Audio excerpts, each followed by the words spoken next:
Hello, everybody, and welcome to Zeitgeist, the Gears of Revolution. This is our new Dungeons and Dragons campaign. Joining me for the first time ever is Sam. I'm a player now. I don't believe you. I don't ever get to do that. Catherine. I also almost never get to do that. Hi. And never together. Never together. Never together. I think this is the first game we played together that wasn't run by Rick. Absolutely. No, Justin. My brother. That's right, yeah. James. Caught mid-sip. I get to play D&D frequently. Oh, good for you. Mostly, on stream. And Carter. I'm here also. And we are going to be bringing you a brand new to most of us, campaign entitled Zeitgeist. This is a campaign that I had run before for a couple of friends a few years back when it was a 4th edition campaign, and they've now started adapting it to 5th edition, and I thought it'd be fun to run. Was it also in Pathfinder? Yes. That's true. I was in that campaign, but I had to drop out. So Yeah. I know what happens for the first few scenes, but the rest is as much a mystery to me as everybody else. So I think we'll just go ahead and kick things off. So I guess a little bit of word about this campaign and background. Players are already kind of familiar with this, but this is the world of... Well, it's not the world of Rashur, but the Rashur is the country that you guys work for as constables. This is a world that is steeped in a conflict of Fae and Fae history meeting an industrial revolution. So you have a lot of different countries, different levels of technology, all meeting in this kind of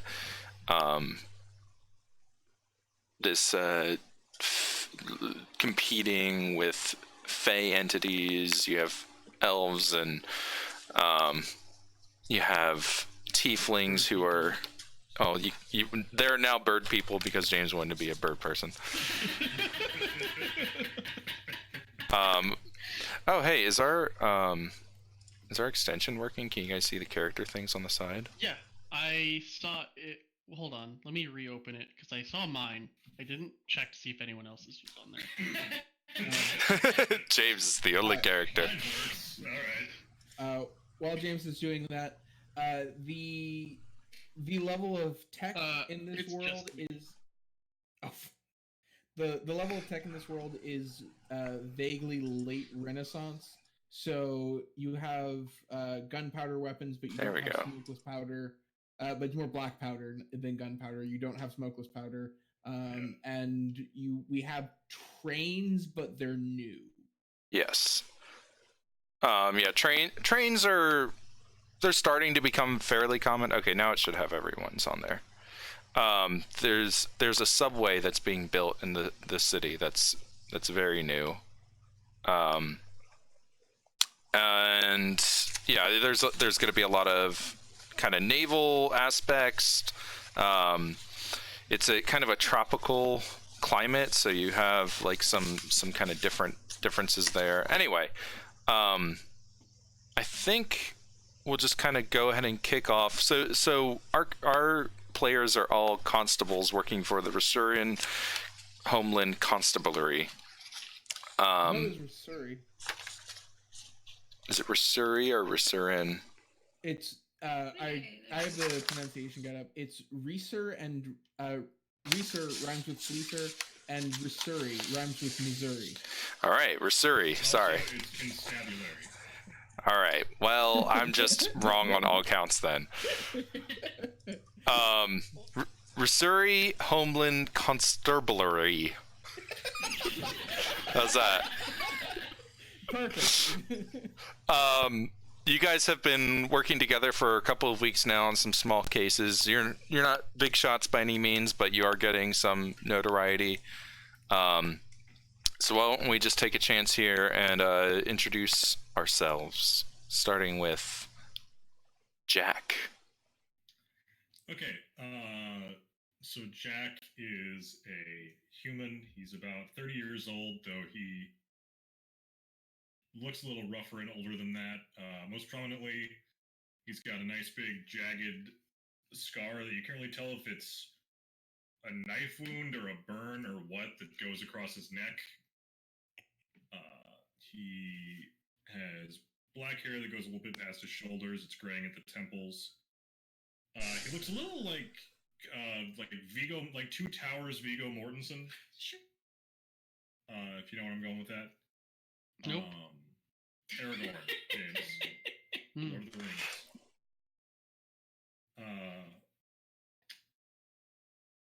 Yeah, he's gruff, mean, usually smoking, and Players are a bit quiet. All right, bring that up. Yeah, usually smoking and somewhat disheveled. All right, sounds good. And you are a human, right? Yes, I am a human wizard. Oh man, look at this diverse party. I I always right? get frustrated when it's like, oh, we're 4 humans and a dwarf. James has never played with me. I prefer, like, you know, a wide variety of perspectives. I almost never play humans. I mean, I do occasionally, but usually that's just when I need the bonus feat to do something stupid. All right. Are you just gonna go by Mina? Yes. Yes. All I right. am. I'm gonna go ahead and update that here then. While Sorry. you tell us about your character. Can you turn your phone to silent? It's Me? bothering me. I just Sam. turned mine off. Me. Oh, I'm okay. literally holding it in front of him and he won't change it. So Catherine's philosophy on playing fantasy games is that why the fuck would I ever want to look like a human? Or a human with pointy ears, or a short human. So Mina is a red tiefling. So you want to be a sexy human with horns? Shut up. Shut up. Also, yes. Don't, There's don't nothing wrong goat with shame that. your wife. Oh, shame and She is very, very into her guns. She is about 25, 26 years old. Yeah, she's not particularly, she's pretty average height for a normal human race thing. She's probably about pushing 5'7" maybe. But yeah, she's red skin, horns that kind of curl back and behind her ears. And she actually has really, really dark hair. If you catch it in the sunlight just right, it kind of looks purple, but most of the time it just looks black. And other than that, that's about it. Oh, I forgot to mention Jack basically does dress like he's pictured there. And a Oh, we should duster. update the portraits in D&D Beyond when we have a chance, as well. Although it does look like on the extension, characters Yeah, with private things. Well, I guess it still shows your. Or is that only because I'm the DM? I can check. But it does seem to 'Cause be showing everyone now. Yeah, Yeah. it's showing everyone. It's just it's got some blank portraits. Yeah, what I was noticing. I'll update Oh, mine. okay. Yeah. Oh, is mine blank? It Yeah. shouldn't be. No. Oh no, maybe yours isn't. It's me and Jack Sam. Mina. It's Yeah. me and Catherine. Oh, okay. I would take the portraits we have here and load them up in Yeah, there. we can do that later. And Mina is a fighter. Yes. She's Gunslinger. Very into her guns. Awesome. Next, we have Ilferi. Arr. I gotta figure out that voice soon. It very stands about 4'7", I wrote in my description 4'10". Okay. Because in James's fantasy world, he's short. No. Am I the tallest at 6 foot? Look, I basically based this off Aarakocra, however you say it, and I took all the base statistics, so I'm 5 years old. Yeah, we have a custom race because I didn't want fly speed because it can just ruin some things. So we have a custom race, Avarian, Right. who are tropical parrot-like or toucan, anything in that kind of tropical bird-like thing that live in the tropical islands off the coast of the. They look like they eat The fruit. Yurtsal Archipelago off the coast of Risser and Bear? More Dinar. More Dinar. It's between Dinar and Reeser. That's why Dinar and Reeser have been fighting over it. Okay, I got Bear and Dinar mixed up. Bear is on the same island as Reeser. We have a land border.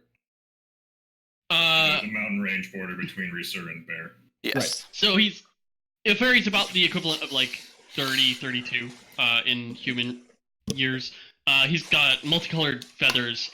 It's pretty much identical to my portrait. So it's orange fading to yellow, fading to green along the like chest and lower chin and stuff like that.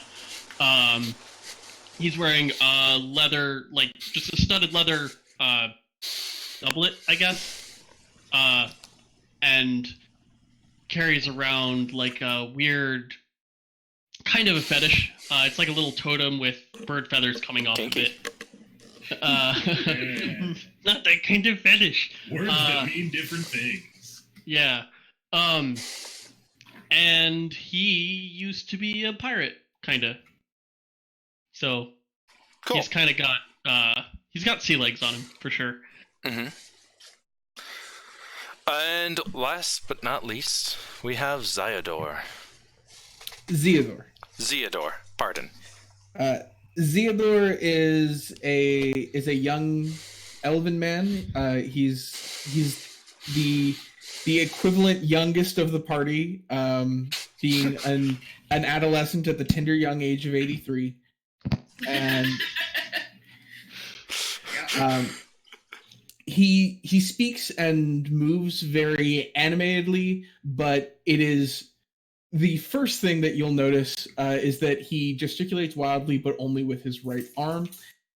His left arm hangs limp at his side. The party will know this because you've been working with him. He is mostly paralyzed in his left arm. So he's able to like hold small objects, but he can't like put any weight on it. He can't use it to wield weapons or anything like that. Right. Other than that, you'll notice that he has longish hair pulled back tightly against his head, and he wears not fine clothing, not like gentleman's clothing or anything like that, but nice clothing. You know, a leather vest. That sort of thing. When on assignment, he has one that's reinforced with metal pins. Cool. All right. So our players, for various reasons and from various backgrounds, have found themselves in the city of Flint, working for the RHC, the Risuri Homeland Constabulary. Royal Homeland Constabulary. Royal Homeland Constabulary. Yeah, what'd I say? Risuri. Is it royal? It is royal. Mm-hmm. I could have sworn it was Risuri. I thought so too, and then I looked it up. Cool. Mm-hmm. Well, what do I know? I've just been running this thing for 10 minutes. Also, it always just says RHC. So that's probably the last time I'm even going to say it, anything other than RHC. Oh, I'm going to make sure to say it the whole time. Yeah. We will be the only 4 constables who say the whole name. Yeah. I'm gonna get it tattooed. So you guys have been working together for a couple of weeks and have gotten to kind of know each other on some small jobs. And you have been flagged to help out with an event happening today. I think all the details are given in this box text. So I'm just gonna go ahead and damn it. Real quick, I don't know if anyone else is having the same problem, but the train noises are a little loud. Okay, I can bring that down. Oh, I thought it was someone's printer. Yeah, so did I. Oh, wait a minute. Hang on. It's playing through Roll20, so I can turn it down. I didn't even notice. It or is I indeed. guess I kind of noticed. All right, I got it.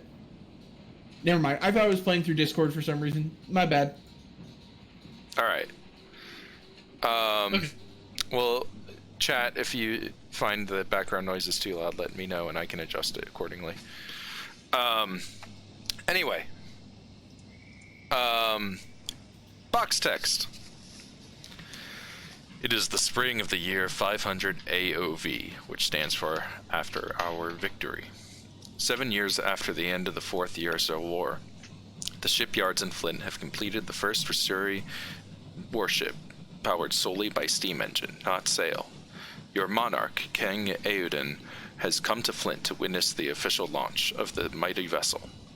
Wooden-hulled, but with a heart and skin of iron, the Royal Navy ship Coltung will act as a deterrent against future aggression from Monsieur's enemy across the sea, the nation of Dinar. The Royal Homeland Constabulary has been called upon to provide security, and you have spent the past several weeks working to make sure the events go off without a hitch. Canvassing the docks, performing background checks on the guest lists, coordinating with the local police, set up a perimeter around the royal docks, and following various directives of your superiors. Now, as a warm breeze flows off the sea, mingling with scents of elaborate floral decorations and pervasive coal soot that always hovers over Flint, you're the first of two checkpoints working with the Flint police to let a crowd of local citizens who want to line the streets and cheer their king. So, you guys are working crowd security. I'm gonna change this over to something more nautical. This ship be an abomination. You got a problem with it? How can you be sure that it's gonna work the way you want if you aren't using your own hands to steer the ship and use the winds and the nature? And I'm pretty sure they still steer it. Carter, if you're talking, we can't hear you.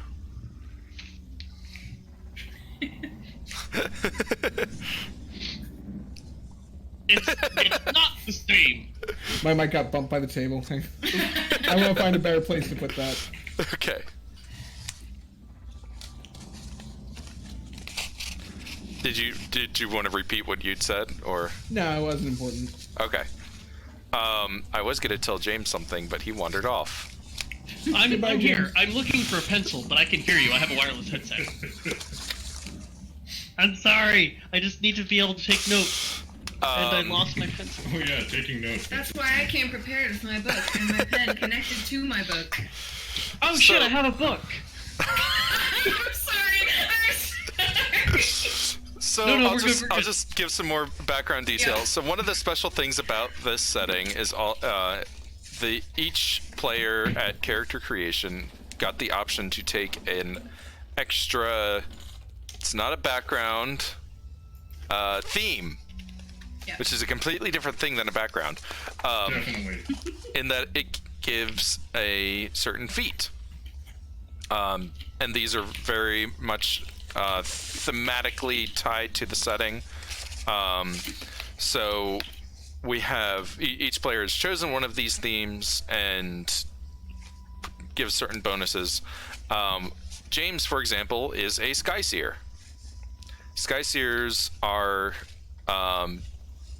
people who have studied the stars and try to predict things, foresee prophecies by studying the stars. So every night he will go out and see what he can learn from them.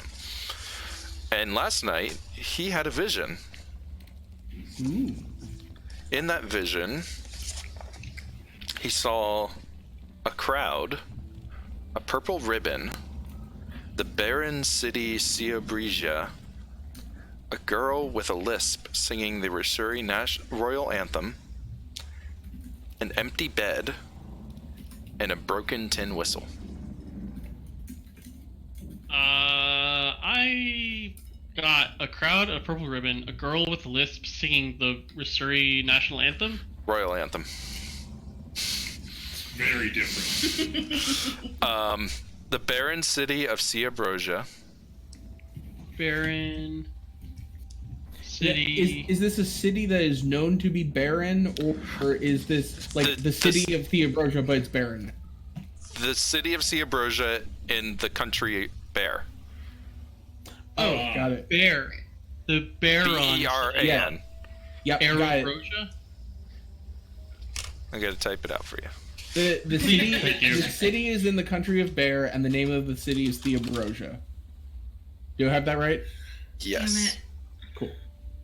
Having it typed out will also help, though. Oh, my brain just went to Dear Theodosia from Hamilton. Seobregia, I think it's actually pronounced. I know, I just want to say. All right. You should have played a bard then.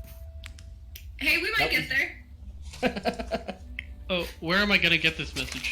Oh, I just typed it in chat, in Twitch chat. Oh, okay. I thought you were sending it to me so I can. I can Have type it notes. in Roll20. It's fine. I have Twitch open, so I can. Wait. You said Twitch chat? Or I can put it in Roll20 chat if that's easier for you. No, I mean, Sorry. yeah, that's fine. No, I thought you said you put it in Twitch chat, but I don't see it. All right, well, I did. That's So weird. where in the city are we? Let me just finish typing this out. The docks, by the sound of it. Right, but which docks? You know. There's one main area of docks. Yeah. So, Like, there's a lot of shoreline, but there's one main harbor. Right. Yes. Because the harbors on the Pine Island side are mostly military. Carter Yes. read the book. I also read the book, but it's been a while. So we would be we're either on the Bosun Strand or we're at North Shore, but based on the importance of this, we're probably on Bosun Strand because it's nearer to Central. Yes, it is Bosun Strand. Bosun Strand is the main place that has docks. Are we on Bosun Strand proper, or are we at the Royal Shipyard, which is technically in Central? Ooh. Carter read his shit. I I also have the map up. Yeah, so do I. believe this would actually be. Let's see. And I knew the Pine Island stuff because my character has connections over there. I believe this is in Central actually, because Okay, so then when we would be at the Royal Shipyard. the Number 5 on the map. Royal Shipyard, yeah. Yeah. So here, I don't know if it's showing my mouse. Yeah, it is. Okay, cool. It is. Yep. Alright, cool. Okay, so we are going to kick things off with this. It's actually an adapted skill challenge. That's one thing that they did keep from the 4th edition. It was actually one of the better things from 4th edition, one of the new things they brought in. Not to say that you can't still do those in 5th edition, but... They just aren't a standard rule. Yes. So... I don't care about the cigarette, I care about your hand. You all have gotten word that there are going to be some troublemakers in the crowd today. And Girl with a lisp. it is up to you to find where the trouble might be before. So basically, the setup here is you have a lot of people in the city wanting to see the king. They've all gathered in the royal square on the. Actually, let me just change over to this map. It shows in better detail where we are.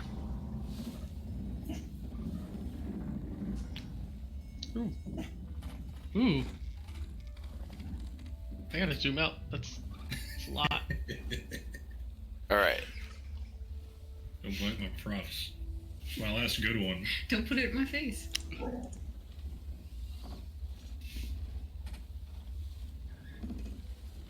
Okay. There we go.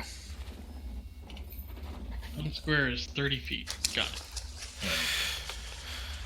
So what we have here is we have a lot of people that are gathered up outside of the royal square.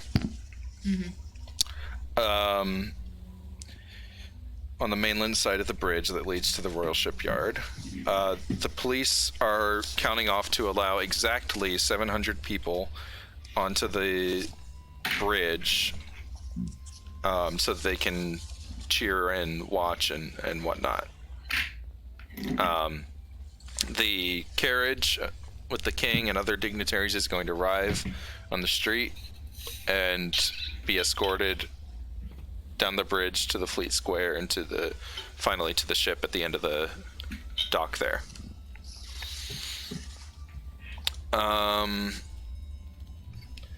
So we have basically until the time where the king arrives and the people kind of spill out onto this bridge for you guys to kind of go through the crowd and figure out who the troublemakers might be. Cool. Okay. Do we have an order for this, or?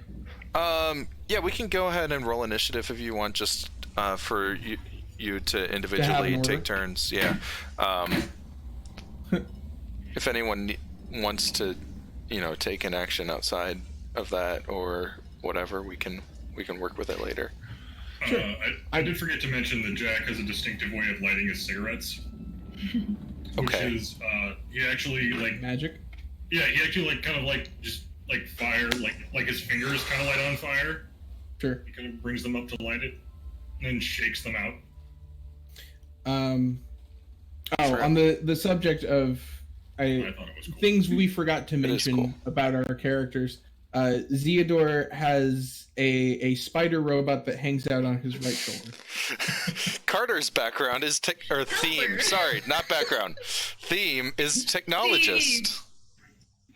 I have a robot. It picks locks. Robot. I could build it to do one thing. I picked that one thing was pick locks. Hell yes. That's pretty useful. That is an excellent thing to give. How big is it? It's big enough that it's noticeable on my shoulder, but small enough that it rests entirely on my shoulder. It's like a large spider. Okay. And like it also has size? yeah, roughly. Okay. I have a 12 initiative for the record. I have 13. 9. I have a 5. Oh. I rolled a 2 on the die. Alright, then how do I make these go in the I right was going order? to say, I rolled an 8, so mine is 5. I'm the rogue. Alright. So basically how this is going to work is you need to achieve, I believe it's 7 successes before, basically before time runs out, which is 3 turns. So each turn is going to represent 10 minutes. So you have 30 in-game minutes to get this taken care of. Alrighty. Standard 4th edition rules, we can't use the skill that we used last turn, and we can't use the skill that's been used right before us. I'm not going to be that strict on it. It's going to be kind of free flowing, since there are, limited number of skills and whatnot. There are going to be 4 goals, which I think I'm just going to run these by you as they come. So the first goal is going to be okay.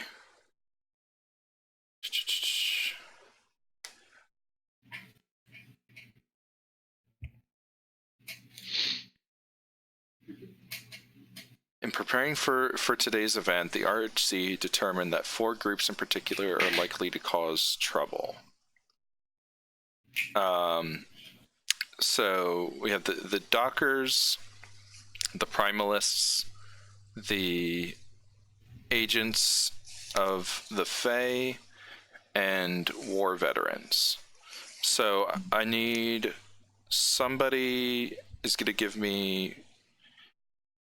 to create a threat profile with a history or insight check.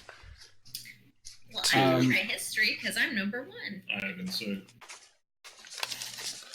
I mean, I'm trained in insight, but it's not my best skill. I'm pretty good at insight. I'm pretty good at history. And a Docker or a Eurosol veteran will have advantage.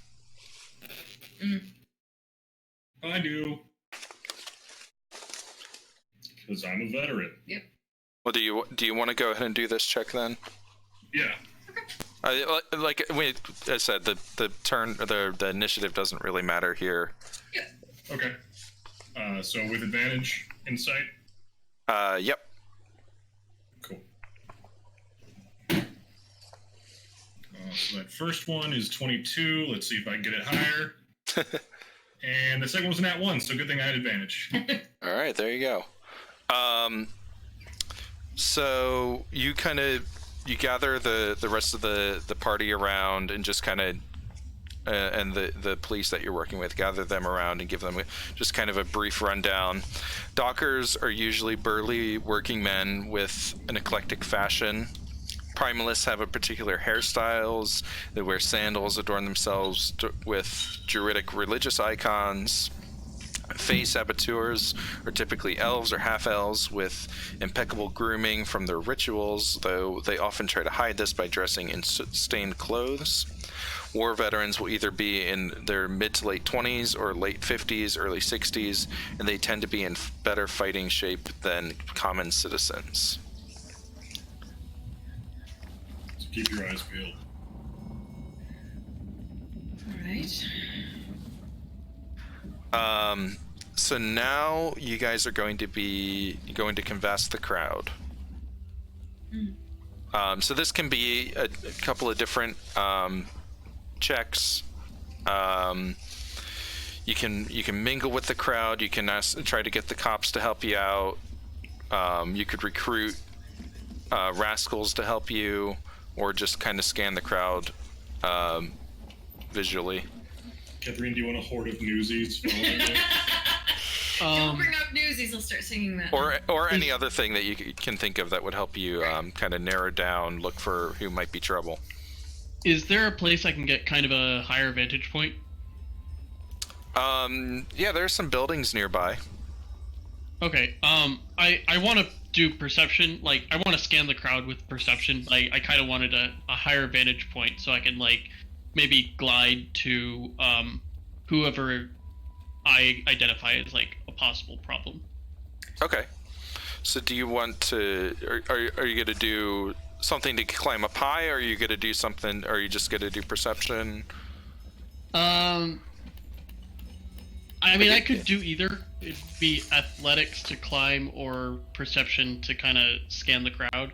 I'm going to take the safe route up and just perceive the crowd. So yeah, you can, there's, probably either a ladder or some outside stairs, or in worst case scenario, you barge into someone's house and you go up, or an apartment, I'm part of the probably. Security detail. I can just be like, hey, I need to go in. Yeah, so you find yourself to a high vantage point, and you can give me a perception. 8. I rolled 3. Okay, so yeah, that is going to be your first failure. So there's no real penalty for failures, but you do only have, you only have 3 rounds to get through this, so. Okay.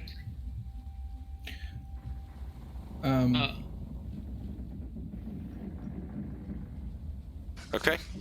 Who wants to go next?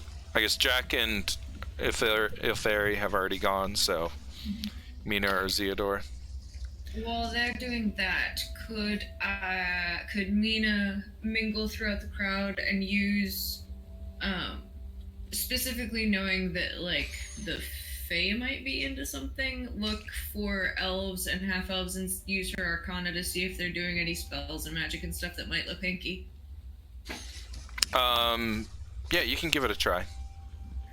Are you trained in Arcana? Maybe. Who's not trained in Arcana, am I right? 23. Me. I'm not. I should be. So it you don't really detect anything out of the ordinary. There's no strange patterns. I mean, there's people doing kind of normal stuff. So, you know, if there was some sort of magical trap being set up or something, then you didn't spot it. Right. Okay. Zeodor's going to go after. Is going to be looking for dockers that might be causing trouble. I want to try to investigate the crowd, and I'm looking for people who might be speaking in thieves' cant. Okay. Oh yeah, that's a thing rogues have. Yeah. They can't what? All Ah! right, we've done the joke once now. We don't have to do it again. That's a 14 investigation. 14 investigation. Where does it say what the DC is? I don't know. Okay, so yeah, you actually were as you're kind of walking, trying to look casual through the crowd. You actually do pick up. You hear something. You hear someone talking in a kind of thieves' cant shorthand, and they say something like once they get or when he gets here, that's when we'll get him, or something along those lines. But when you turn, you don't really see who it was that was speaking. Okay. That is a success. All right. So I know someone was speaking in thieves' cant about getting someone who hasn't arrived yet. Mm-hmm. Okay. All right.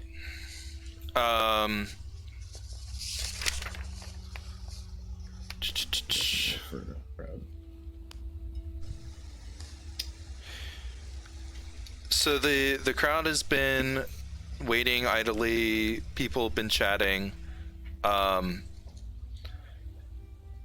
After about 10 minutes of working here, about half a dozen messengers start handing out lyric sheets with the royal anthem on them to make sure people get all the verses correct. And those are kind of being passed throughout the crowd as we start the second round. Ilferi starts accusing everyone of having a list. Is that a list? I heard a list. Look, my The kid missing his teeth.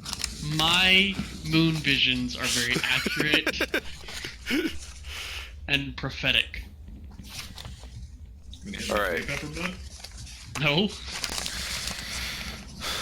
So, who do we want to kick off this round with? We're still trying to convince the crowd. The suggested skills here are insight, persuasion, perception, history. So you say perception or deception? Perception. But if you have, a good way to use deception, that's also encouraged. It cut out, and all I heard was "eption." Gotcha. So, from my position here at kind of the mouth of the bridge, can I kind of survey the crowd and using either insight or perception, just kind of look for groups of people and see if any of them seem to be more nervous than any others? Sure. Cool. I guess we'll call that perception or insight. It's literally the same bonus on my sheet. So. Mm-hmm. I'm trying to figure out how you sleight of hand. 23. Nice. All right. You do notice there's some people that definitely look suspicious. Particularly, you do notice that people fitting the description of a docker are much more nervous. You kind of catch some glimpses of them kind of talking about, leaning over, whispering to each other, that sort of thing. Cool. I'll kind of signal Mina and point over towards them casually with my cigarette. I have props, damn it, I want to use them. Yeah. When he does that, could Mina kind of try to stealth over and eavesdrop in on what they're saying? Sure. Ooh, fuck no. 7. All right. Yep, that's another failure. Betrayed you. Well, she's a they kinda tiefling like- in Flint. Yeah, they notice you. The crowd can only cover so much, and a couple of the ones that he pointed out notice you, and they break up and disperse before you can get close. So I have a bonus action that I kind of want to use. Can I do that and still make a skill check? Tell me what it is. It's my Sky Seer's blessing. So basically, I can give someone else some visions. So I'd be helping someone else out. Okay, I'm gonna glide over to Theodore. Sorry, It's like Theodore with a Z. Theodore. So I'm gonna glide over to him. We have 10 minutes. I could walk there. And I'm just gonna. I'm gonna glide because it's cool. Yeah. And I'm gonna kind of tap him on the shoulder and give him a vision of the future. Honestly, I think it has something to do with that girl. So I'm gonna kind of give him the same mental thought I had. Definitely the little girl. The little girl is the key to all of this. So what you're gonna do is you're gonna roll a d20 now. You're gonna choose. Gotcha. You're gonna choose attack roll, saving throw, ability check, or skill check, and then roll a d20. I rolled a 13. And you are going to keep that die roll until the next time you do a skill check, and then you can use that die instead of what you actually rolled. Cool. But it has to be on the next roll of that type. Cool. Nice. So Chris, do I actually see what does Theodore see when I get a vision of the future? Is it actually the little girl, or is it something else? You get a vision of the same things that he saw last night. So you see a crowd, which you can identify as the crowd you're seeing now. Perfect. You see a purple ribbon, the barren city of Briga, a girl with a lisp singing the Rosary Royal Anthem, an empty bed, and a broken tin whistle. Okay. So you get to do the divination thing, right? Where he rolls a die and then he can use it later? Yeah, he rolled a 13. Oh, okay, I missed that. Okay. Yeah, it specifically Cool. has to be used on his next skill check. Okay. He chose what type of roll, and then it has to be used on the next roll of that type. And then Okay, cool. I'm just gonna kind of. The reason I think that might be relevant, the anthem's being passed out. I think maybe something relevant might be happening soon. Where then is this crowd? Yes. Yeah. The stars can be a little cryptic, but they be reliable. Oh, the purple ribbon, was it like a hair ribbon or like a banner or? That's a good question. More like a bigger than a hair ribbon. Okay, so like size of a bow tie, maybe? Bigger than that. Like a streamer? Like a ribbon you would see on a present, maybe. Oh, okay.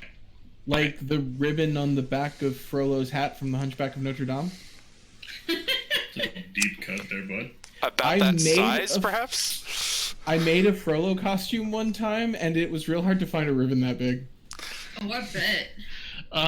And then for my skill check, you said insight, perception, what else? Insight, persuasion, perception, history. I think it's using history as a kind of substitute for Streetwise here to recruit orphans. Oh, well, that and persuasion does the same thing. Persuasion either for that or to recruit cops to help you out.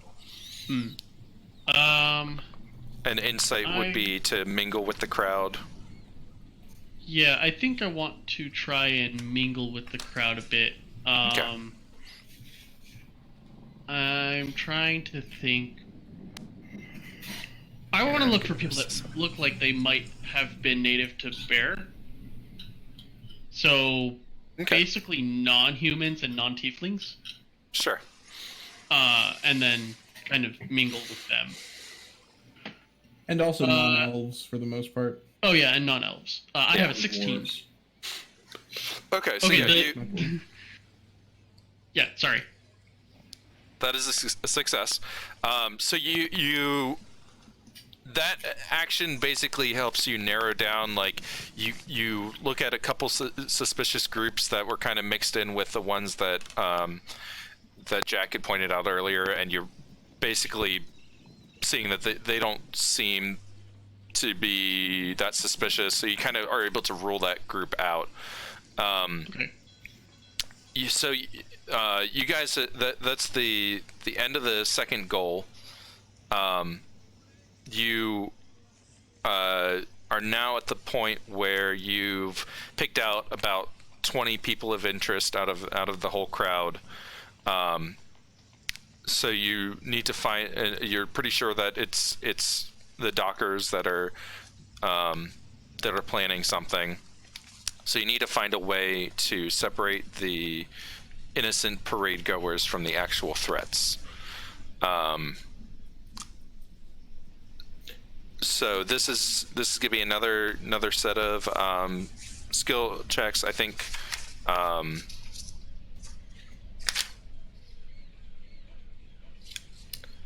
I believe one or two. I think I'm the only one who hasn't acted this round. Yeah. Okay. So I guess the suggested or key actions here are you can try to confront them directly.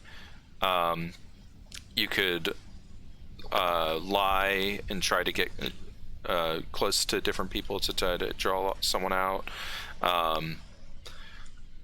Observation is still an option.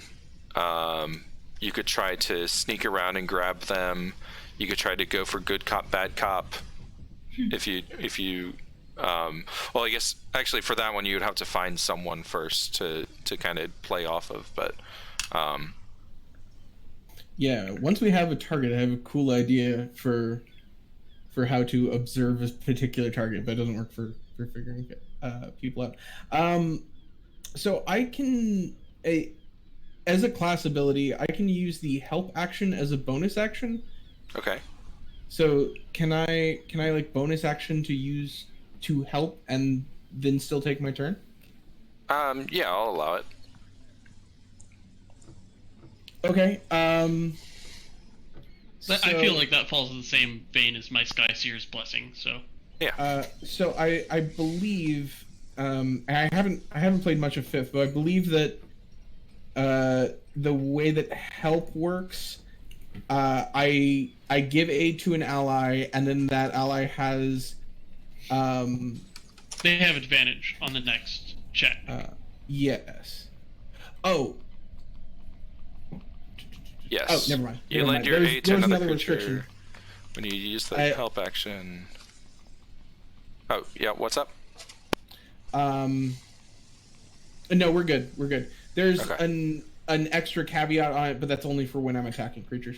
Okay. For when I'm helping with an attack, specifically. Which I'm When you not take doing the in help this case. action, the creature you aid gains advantage on the next ability check to perform a task you're helping with, provided they make it before the start of your next turn.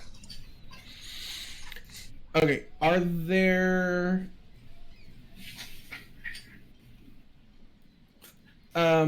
we've narrowed it down to a fairly small number of individuals. Are those individuals spread out throughout the crowd, or are any of them in a group? They're pretty spread out. Okay. In that case,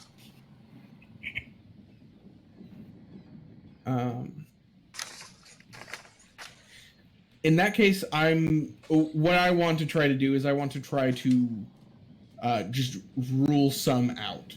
Mm-hmm. Can I use investigation for that? Sure. Okay. And so, James, remind me, the way that this thing that you gave me works, I roll the check, and then I pick if I want to use what I rolled or the die? Yeah. That I rolled earlier? Okay. Yeah, and then once you've made that skill check, I think you lose the die no matter what.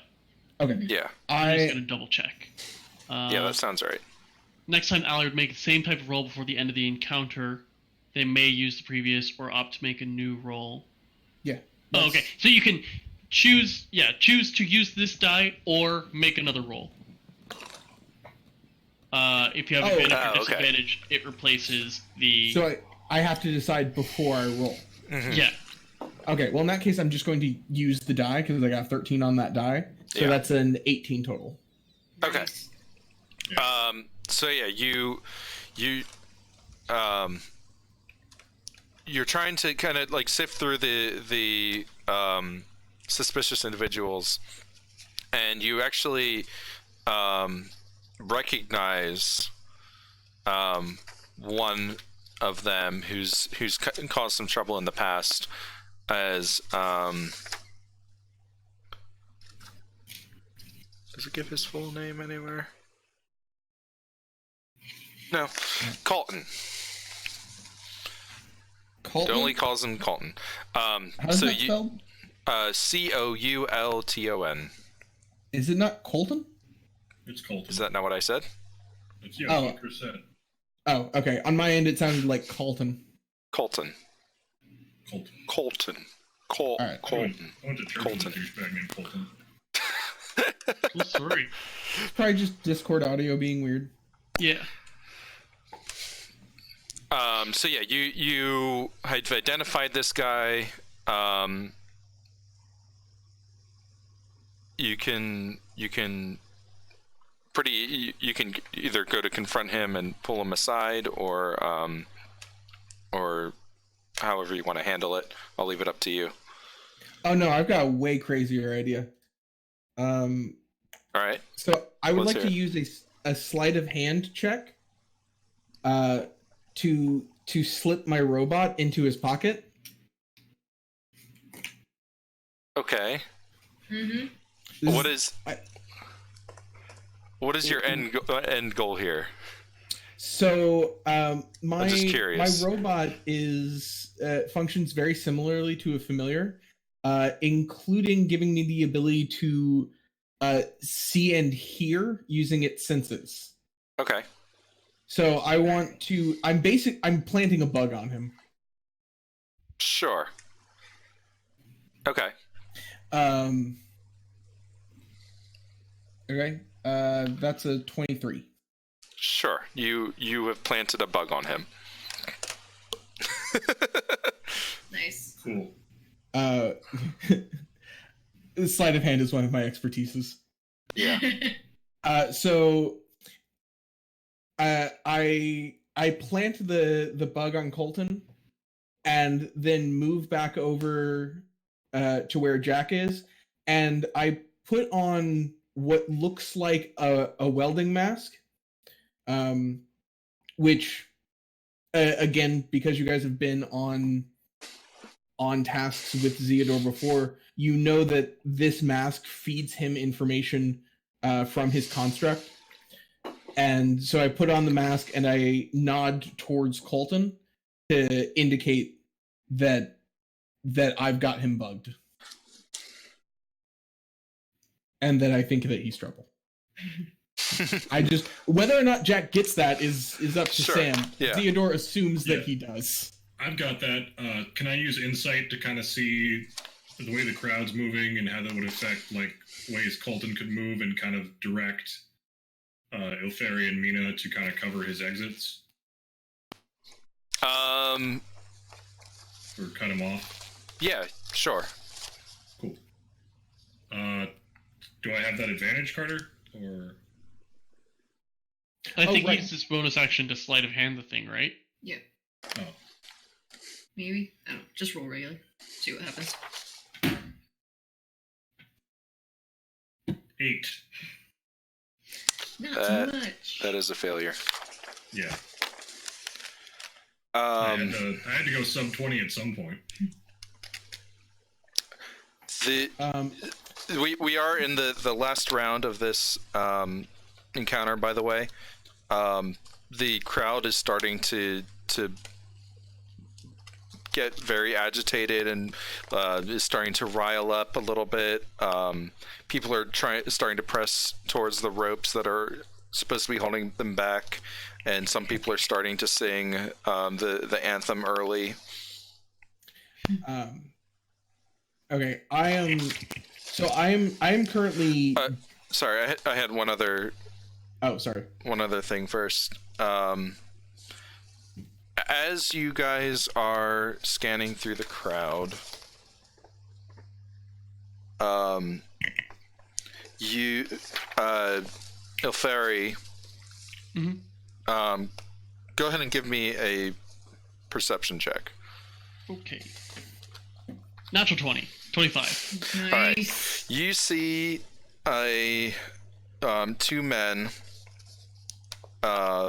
drinking from a flask near a tree with a purple ribbon wrapped around it. Ooh, and that's problematic. And you have identified two of the other troublemakers in the crowd.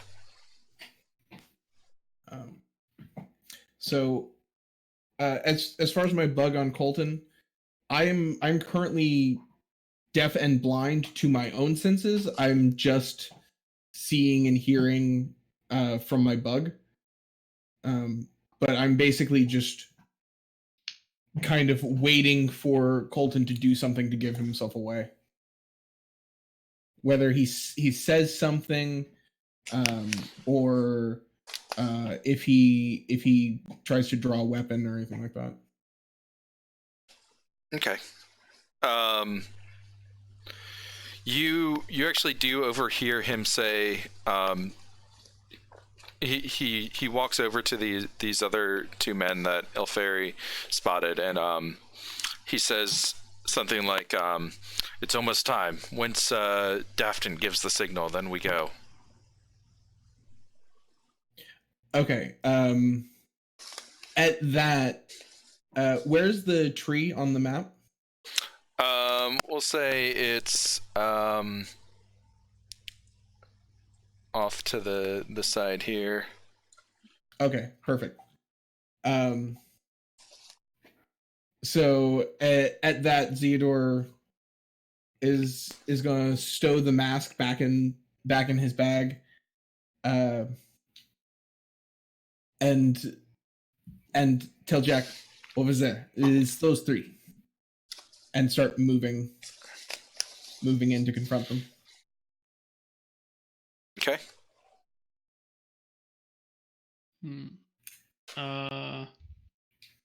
trying to think what I can do with that. I'm not very intimidating, as it turns out. I'm a short bird.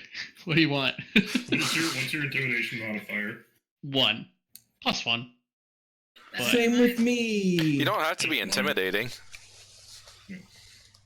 Yeah, well, I was trying to think of what I would want to do with that. Like, what would I do to dissuade them from, trying to... They mentioned another name. Yeah. So you could try to find a way to figure out where that last person is out of them. Oh, I have an idea, because I saw them already, right? Yeah. Can I do an insight check to see if maybe one of them glanced in the direction of the guy they were talking about? Sure. What was the name? Because I'm the one who heard it, so it should be in my notes. Dafton, I think. Yeah, Dafton. Yeah, I probably didn't hear what they said, but I'm hoping that maybe I saw them like... Yeah, and you guys are all communicating. Yeah. 23. All right. So you guys have notice they're kind of very obviously like looking off towards another man who also fits the profile you established earlier, and he's kind of looking anxious, and you guys also recognize him as a troublemaker around town. So you guys are very confident that you've identified all of your targets here. You kind of get the police to work with you, and as quietly as possible pull these guys aside and remove them from the crowd as to not cause any further trouble. And that is a success. Yay! Woo! So the people are let in to the main section of the dock. The count that the police have established of 700 people.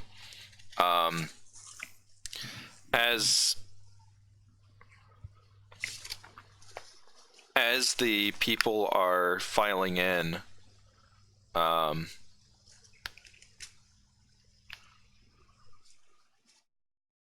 there's one man that kind of like catches catches you, Jack, because you're kind of a well-known element here. His name is Thames Grimsley. I think I have a picture of him to share.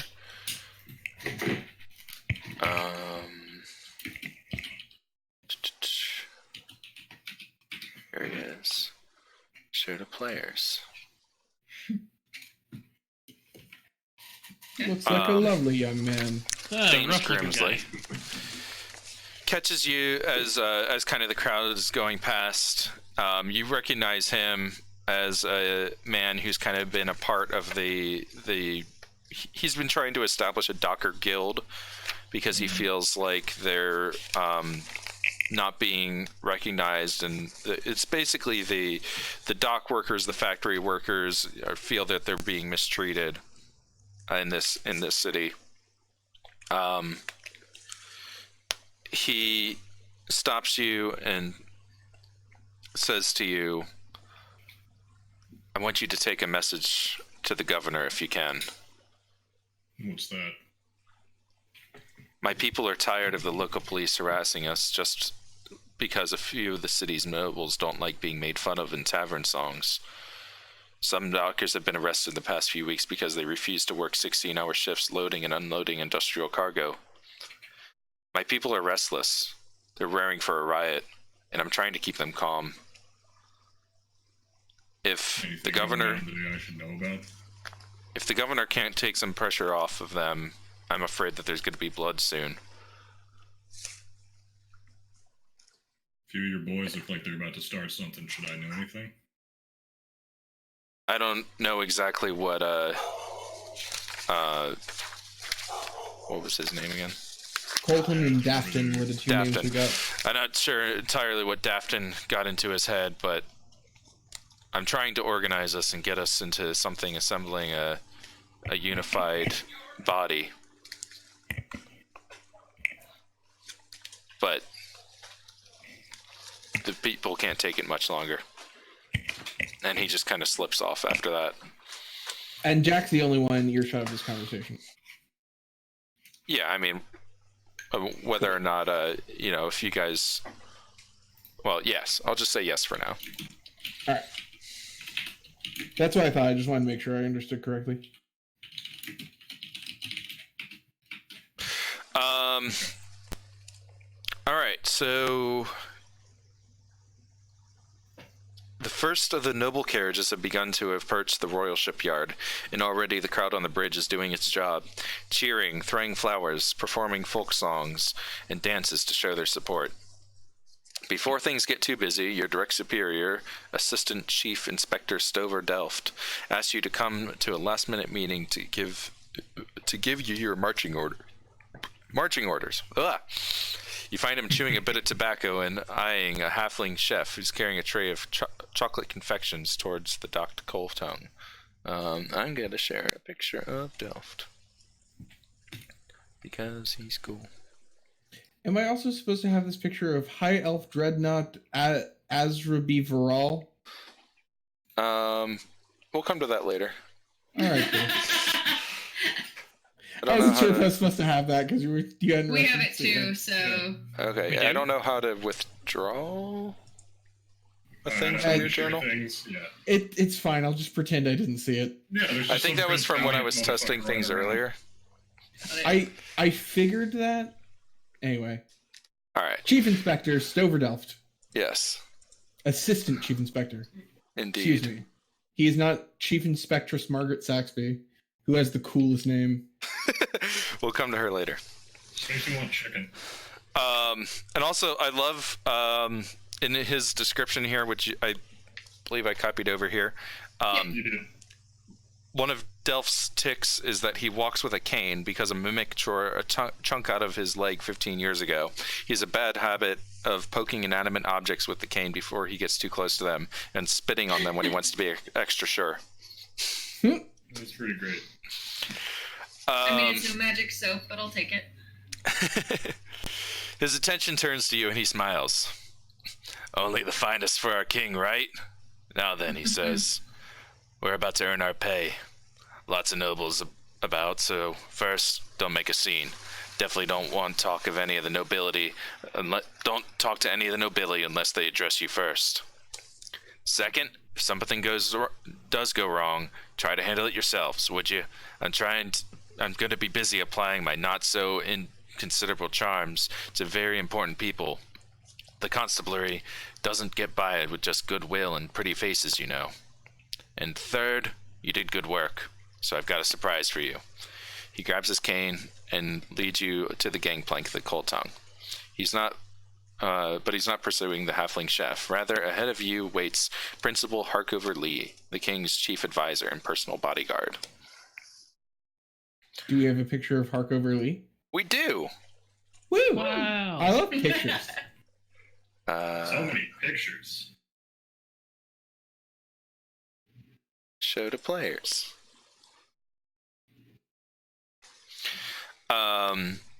He looks like a Time Lord from an old episode of Doctor Who. Right. Delft says, this old man over here is the king's right-hand man. And he's going to be overseeing security tonight. And then Harkover Lee turns to you and says, on that note, I'd like all of you to be aboard the ship tonight on security detail. Having some representatives of the RHC aboard would, I think, be a very good showing for the people of this fine city. Well, we'd be glad to represent the Royal Homeland Constabulary. Of course, Minister Lee. Thank you for your confidence. So there'll be some fireworks and banquet this evening, and afterwards the king is planning a major announcement. So having some extra eyes and ears would be most beneficial and helpful. There's also a few recalcitrant guests that might need corralling, and when he says this, he looks off in the direction of one of the checkpoints, where you see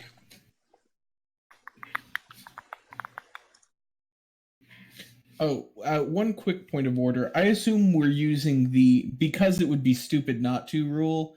Like, I didn't say I took my robot back off of Colton, but we assumed that I did because it would be stupid not to. Yes. Right? Okay. Just wanted to make sure. Helper's going on his own little adventure. It's the ages 4 to 8 book series that goes along with this. Helper's Pocket Adventure. Mr. Lee nods towards a woman you recognize as Duchess Ethelyn of Shale. And her handmaiden? I guess I have a picture of the handmaiden too. And Shale is a region of Easter, is that correct? Shale is another city. It is the... Okay. Is it the capital? I don't have that map in front of me. Shale is another major city of Russia.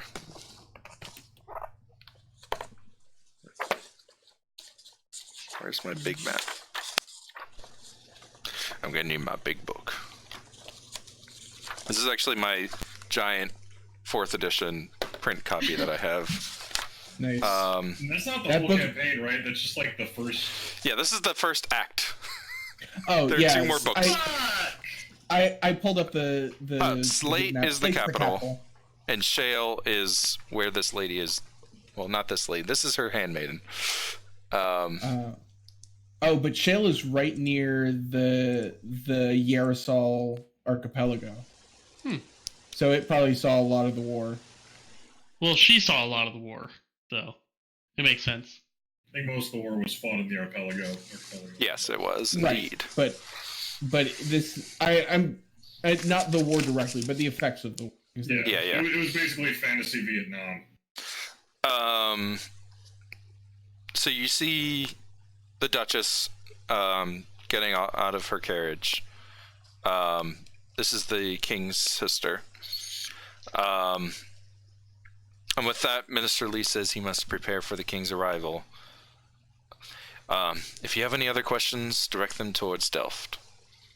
And he departs. And then Delft... Oh, sorry. Go ahead. I'll ask after. And then Delft says to remember what he said about bothering him and heads off. If you have any questions, ask your dad. Dad, don't talk to me. What is Rasur's relationship with Bear? I forgot. Allies. Like, they don't have any real active warring history. Okay. Bear is a fairly recent nation. It's only been in existence for a few dozen years. Before that, it was in a state of chaos, and before that was ruled over by dragons who are now extinct. So they're kind of too new of a nation to really have any formal quarrels with anyone. Okay, because I noticed that he has a bear-tinged accent, so I think he might be from Siobriga, maybe? I want to ask him, but he said not to talk to him. But I might. I mean, For typically I the think I curious, have a bit of a bear-tinged accent.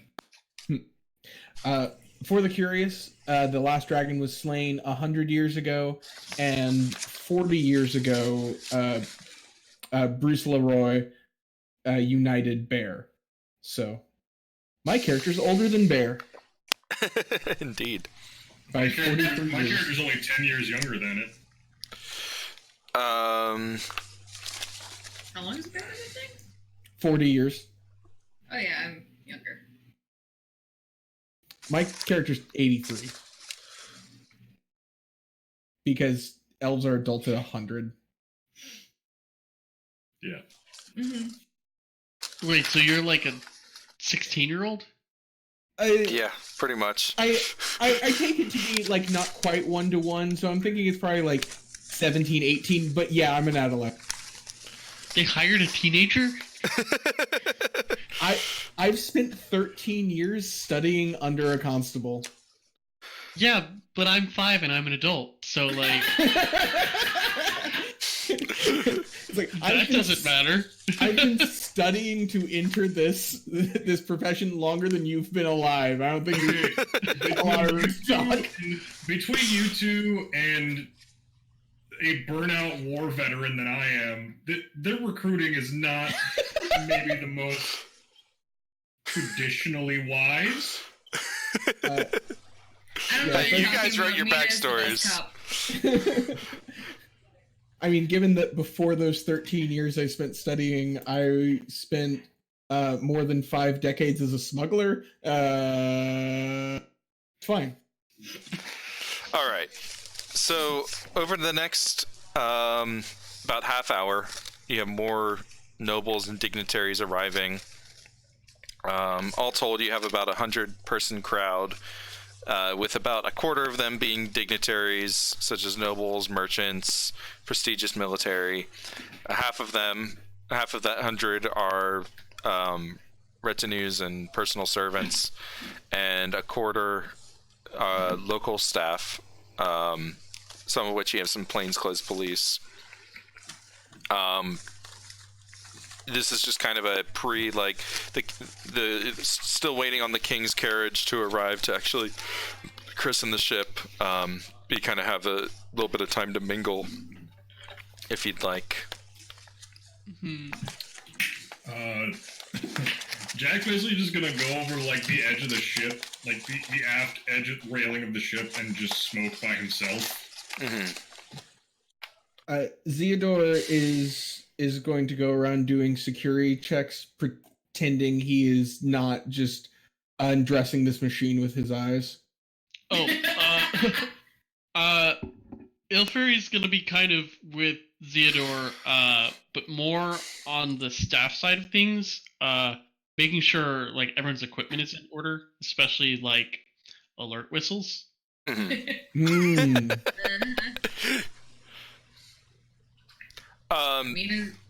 gonna follow Jack to the back. All right. Jack. What? Do you think this is a good idea? It's what a good idea. Smoking back here instead of doing your job. I'm doing my job. I'm observing. You're observing the ocean, not the people. I'm looking that way. If someone dies on the back of the ship, I'm coming after you. And then Mina's gonna go kind of do security checks. Beautiful. Also, I love it. Also, I rolled deception. Zeodor is doing a bad job of pretending he's not undressing this machine with his eyes. Funny you say that, because as you're totally not gawking over this machine, you have... Make sure I'm sharing the right person. A tiefling man sidles up to you. Ooh. A beauty, is she not? One of my finest works, if I say so myself. At that, Zeodor... Do I know this person? I mean, obviously, I realize from what he's saying that he built the ship, but do I know him? I think you would have gotten a profile on him. You recognize him as definitely not Geoff Bassard. I'm pretty sure that's Jeff, because that's an actual real-world human name. Yes, I know. I just always laugh at Geoff. Jeff Massard. He's the Denoran tiefling who helped Rasior design the Coal Tongue. Zeodor, realizing who he's talking to, has like a flash of fanboyism, but manages to suppress the starry-eyedness. Mm-hmm. Yes, a wonderful machine. I've never seen anything like it, nor has anyone, for that matter. Definitely Geoff. I am particularly proud of how he incorporated the arc reactor as the main battery. It is a beautiful machine. I can't wait to fire it and really see what she can do. I saw that. It's fascinating. And I didn't think that could integrate with the circuitry you have here. How does it not overload and make all the lights explode?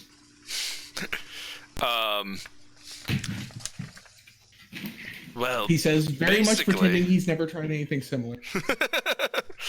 I think I actually have a bit that talks about that. Resistors. Just a bunch of them. That's how it works. I mean, that would be the correct answer. Like, resistors. Like that thing that Chris and I forgot to add onto our final project for computer organization and architecture. It was fine. It didn't blow up. It didn't, but the teacher was real surprised. Oh, also, what I guess... were you building? We'll talk about it later. It's just like a light show, but it doesn't matter. Side note, you guys are not on the ship yet. You're still on the docks leading up to it. Just wanted to make sure that was I mean, according to this stated. map, Ilferi is still in Royal Square. It's Yeah, okay, wow. I can glide. I mean, it's not like flying. Is that James' new T-shirt? It's okay, I can glide. Yeah. It's okay. Man, you have no idea how hard it was to not take guidance again.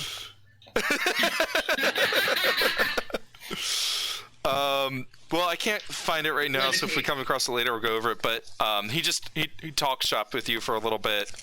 You fanboy out. He talks to you all the technical details that are probably even slightly above your head.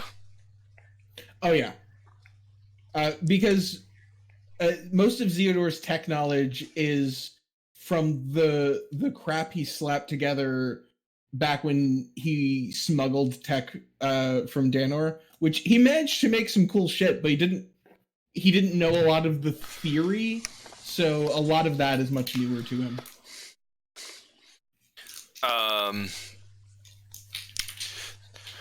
You also will notice a fairly animated discussion between another person of notice you got a profile of, Captain Rutger Smith, who captains the distinguished RNS Impossible.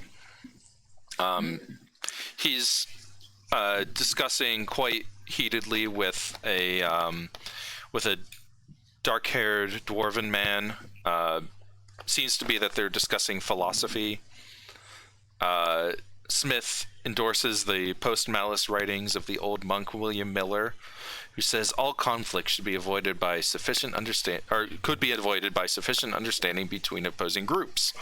And the dwarf counters with the standard Hyde-Eschodel theory that any ordered system will inevitably be ruined by some random accident.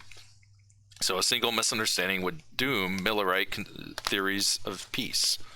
And they kind of go on this kind of discussion of idealism and the dwarvish philosophy is a very interesting one. It's essentially a nihilist kind of approach. They believe that the world is destined for entropy. Yeah, but it's like a productive nihilism. Like the world is falling apart and everything is pointless. So let's just keep doing our work. Yeah, so let's just keep working. The world is a mess, and I need to rule it. No, bad tiefling. Don't make me get the spray bottle. Look, the world's gonna end someday, but I still got work in the morning. Yep.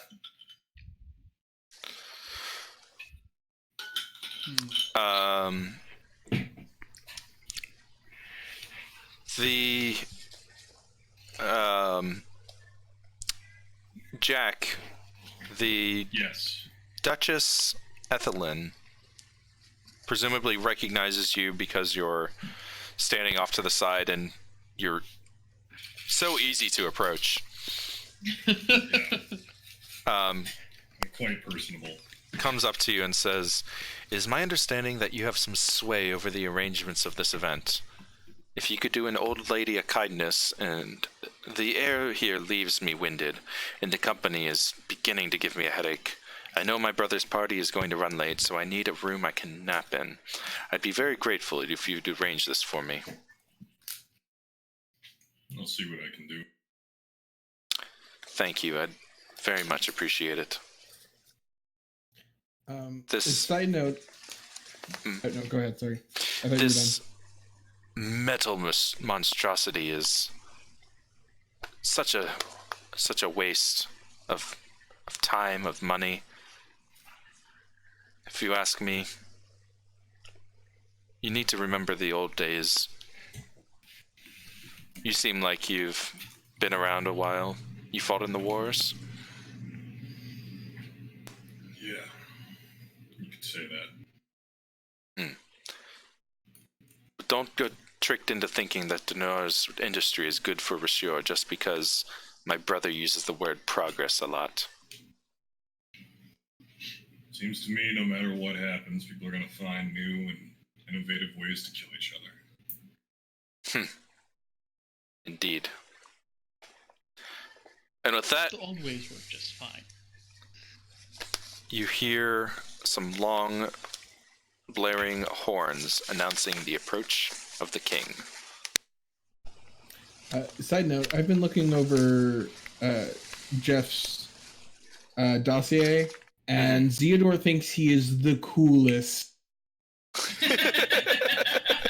Just the coolest fucking guy.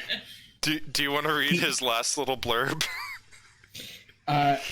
Well, I'm also going to read the first sentence because they're related. Okay. 40-something tiefling with an airy voice and a fondness for wine that outmatches his ability to handle his alcohol. And then the last little bit is, he is fascinated with ice and carries a wand which can chill small objects with a touch. Mostly, he just uses it as a novelty to cool beverages.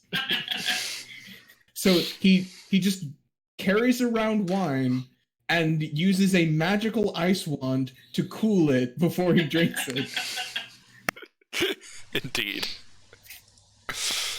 Zeodor's teenage brain thinks he's awesome. With great pomp and grandeur, trumpeters announced the arrival of the king's carriage.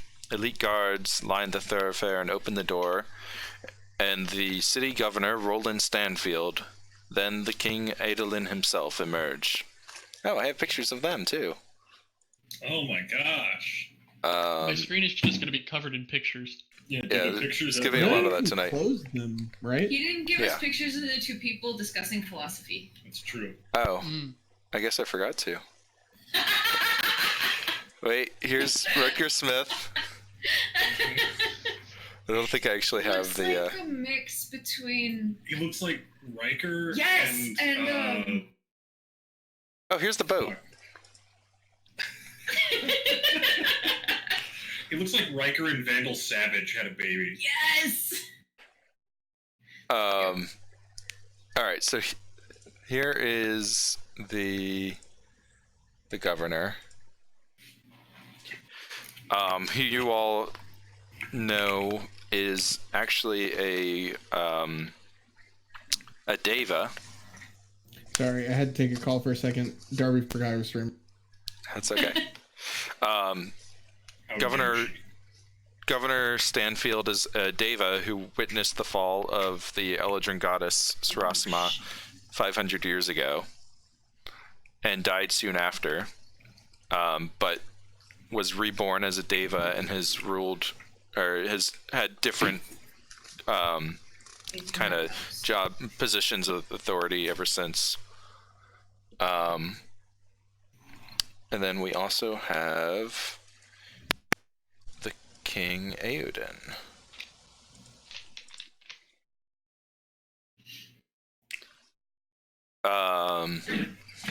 The king offers a one-sided smile to the crowd and is greeted by the principal secretary and his sister.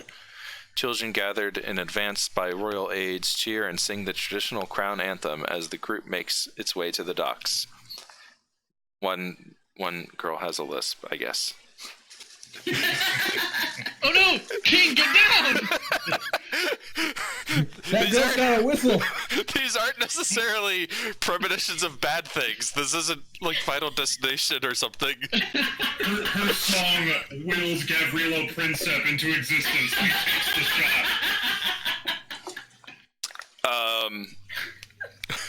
It's a history joke. The ceremony goes without a hitch. The king takes a champagne bottle, announces that the ship shall be formally known as the Royal Naval Ship Coal Tongue, and smashes the bottle. Wait, I'm gonna bring up the picture of the ship again. Oh god, what did I do? A picture of a bottle. No, I don't have. We need to know what a bottle looks like. Oh, we never got a picture of my purple ribbon. And then you need to animate the bottle crashing into the ship. It smashes a bottle across the bow. Hey! At that precise moment, a steam whistle sounds, and black smoke begins to billow forth from the ship's decks. The crowd begins to board the ship, and Delph walks past you all, and calls out to you, Delph, welcome aboard. Enjoy the party, and kind of winks at you. Wait, who does? Oh, Delph. Yeah. Got it. I had a lot of pictures up. I didn't see his. Cool. Can I see what I can do about finding a room for the Duchess? Sure. Did my inspection of people's whistles yield any results? No, there was nothing suspicious that you discovered. Are the signal whistles even made of tin? Did any of them have a death whistle? No, possibly. Just death flags. Did I put this in fog? Looks like. Huh. Oh wait, I think part of it's. I have to close all of these windows. Oh, I have to copy you guys over, don't I? Oh yeah, you gotta move a little. I mean, you clear can. ribbon. I've moved You the can player always- We ribbon, need to but copy our tokens over. there we go. Oh, that too. Yeah, I mean, you can always open the pictures back up again. With Yeah, the- they're in your journal. The purpose of me having all of them There it open is. What is the purpose of you having all of them open to exactly? cover up the screen with people's faces. Okay, Well, there you go. as long as it's serving a rational purpose. All right. The RNS Coal Tongue in all its glory.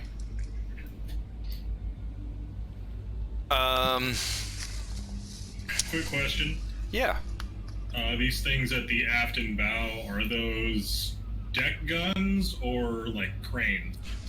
Good question. They look like deck guns to me, but that is a good question.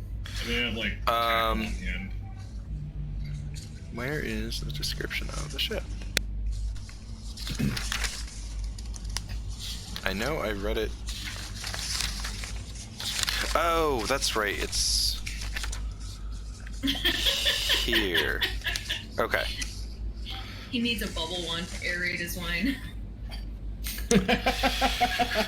There's a Yes, now I know what to get him for his birthday.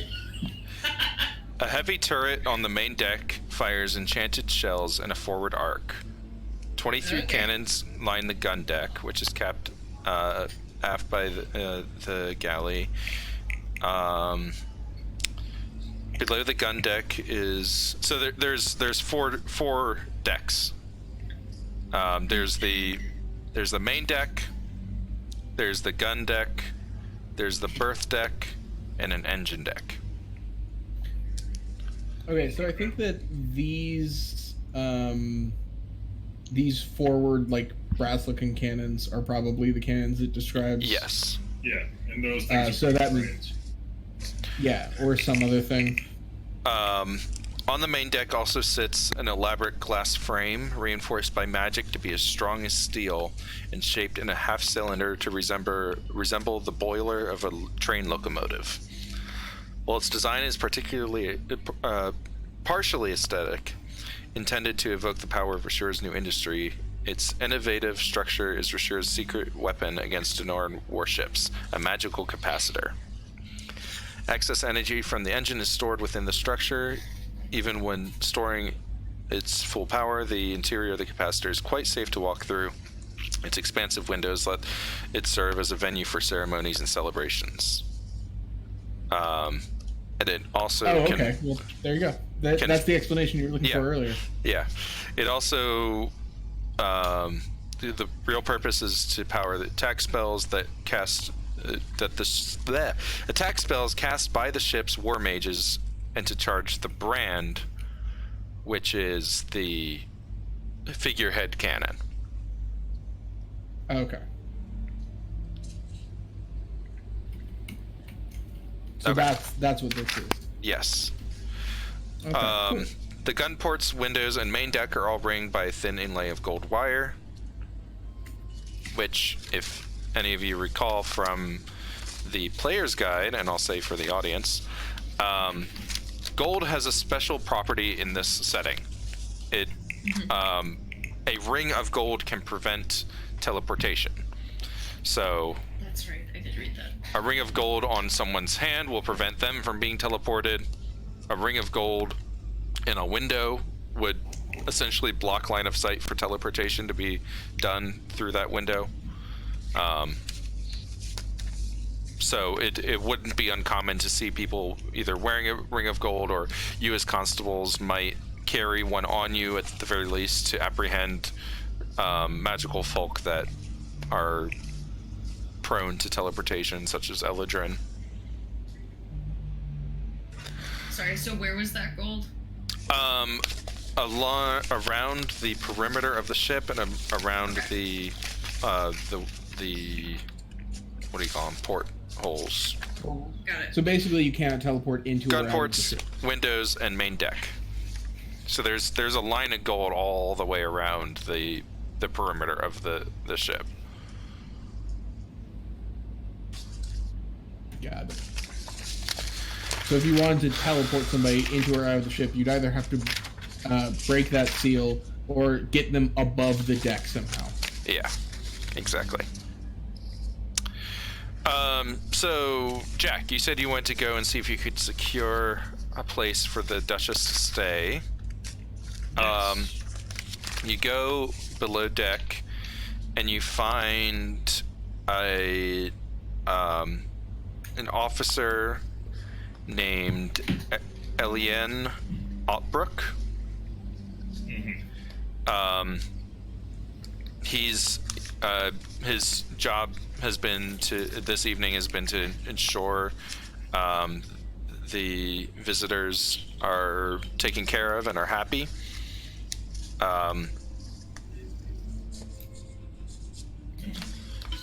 I gotta go. Excuse me, sir. The Duchess of Shale has requested a room. Yes, Lady Ethelyn. Yes, I have it right here.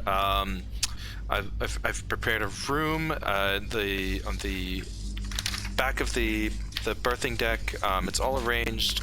Thank you for your concern. I very much appreciate that.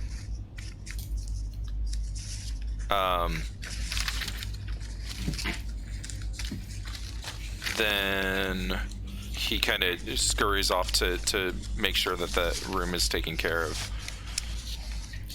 Okay. Now I'm gonna go smoke on the aft of the ship. The ship does set off out of the dock.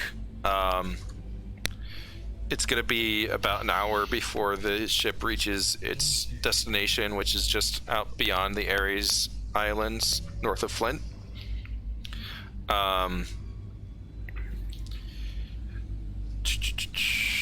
Does anyone have anything in particular they want to look into? Mina would be looking at like so much of this stuff, especially like the magic capacitor stuff and anything technological on this ship. Like, she's trying to keep an eye out on everything else as well, but she is looking at all of this shit. Unless Mina somehow resists, Zeodor is going to rope Mina into his conversation with Jeff. Sure, absolutely. Yeah, sounds good. Ilferi's probably going to monitor the perimeter. Is there like a crow's nest or something like that? Not really, because this ship doesn't have a mast. There's a smokestack. About that. You can find the smokestack. It might smell bad at the top. I don't know. There's pitch black smoke billowing out of it. You've always wanted to be a crow, right?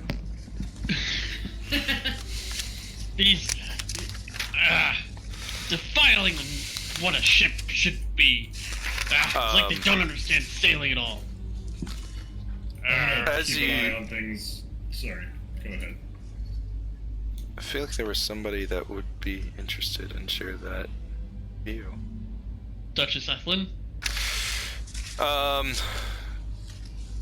Yeah, sure. Yeah, as she's kind of mingling on board, and she kind of overhears you, and walks over.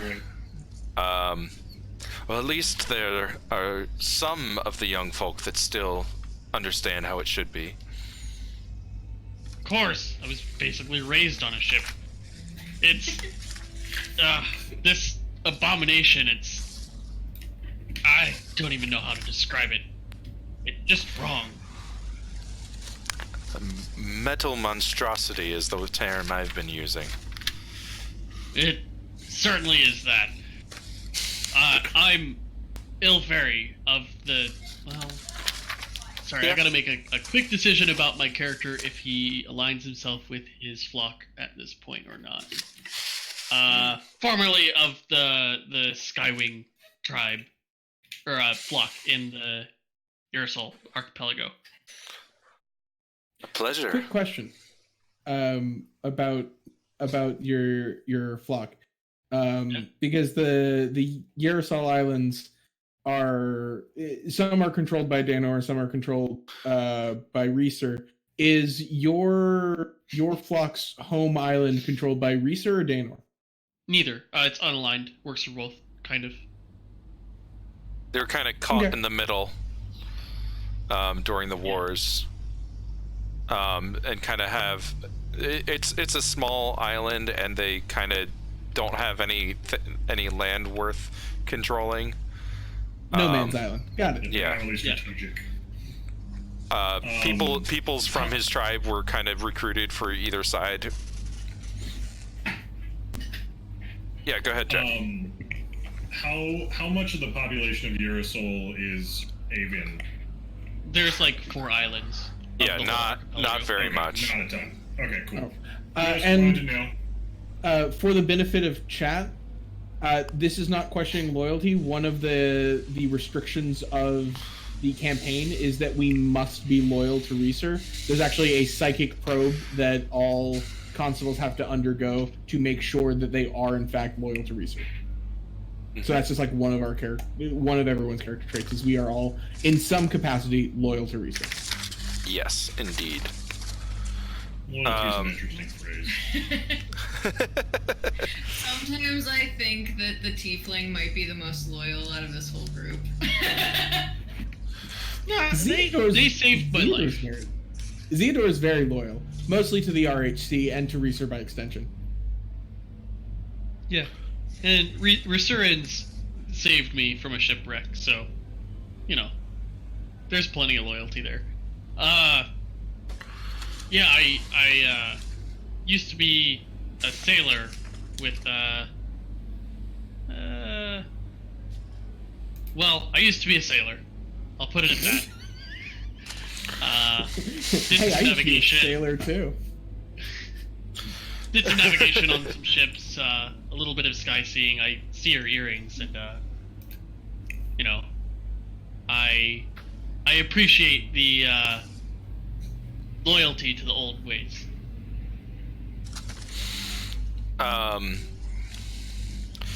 Well, like I said, good to see young folks still keeping the ways of the Skyseers and the Fae alive. If you'll excuse me, I'm going to try to get away from this and get some rest before my brother's speech. Well, it was a pleasure meeting you. Starts to head below deck.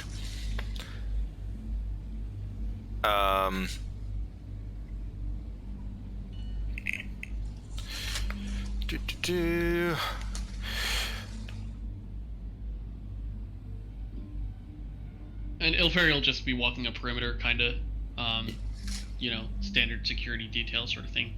Sure. All right, so at about 9 o'clock, the Cold Tongue sits anchored just within sight of shore, surrounded by... You said that at 9 o'clock. Wow. All right, then. Surrounded by an 8-ship escort. A starry blanket of night hovers overhead. A quarter moon peeks out above the eastern horizon.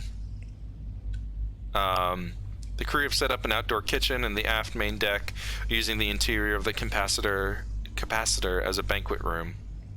The ceiling occasionally flickers with silver arcs of magical energy, which the crowd delights in. It's just the greatest thing you've ever seen, huh? Nina has big eyes. Just staring at everything. A whistle from the bridge sets off motion as nearly the entire crew starts to line up around the outer deck, carrying horns, drums, and woodwinds.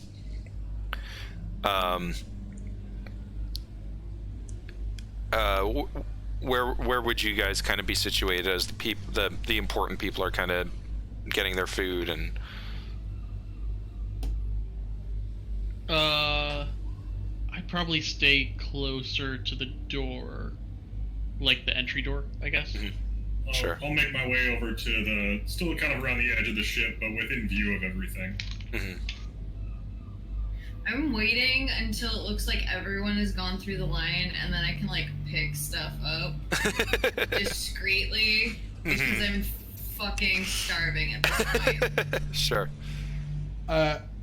Zeodor sees Mina waiting and is going to try to stealthily grab. Is going to try to grab just like a roll or something. Uh-huh. I'm gonna try a sleight of hand a roll into my pocket. Sure. Dude, are we not allowed to eat the food here? Well, it's not like you're not allowed to, but it's more like, you guys are working and like you want to let the noble, like important people go first, sort of thing. Oh, okay. There's a social sigma, but not actually like a job, yeah. And we're definitely not upper class in any way. So as I am walking on like the service side of the food tables, pretending to be checking some form of security, that's a 22 sleight of hand check.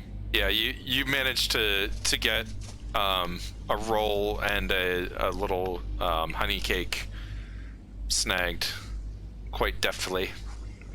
Nice. And as you're... I'm going to sidle over to Mina and present her with the roll. Sounds good. So you Thank you. I'm starving. And as you guys are kind of standing off to the side, trying to look inconspicuous, the king and the Minister Lee are walking past, and you overhear the king say, "One of the local archfey is upset I parked my ship here." He says, laughing, One of the burdens of kingship. The Fae can really let me know when they've got an opinion. I always get burps that taste like fish when I sail these days. Oh, maybe if you weren't sailing on some sort of abomination, that wouldn't happen. I assume you don't say that out loud. To myself. All right. So, little more time passes, and you see Stovar Delft detach himself from a trio of military veterans, arguing about small unit tactics.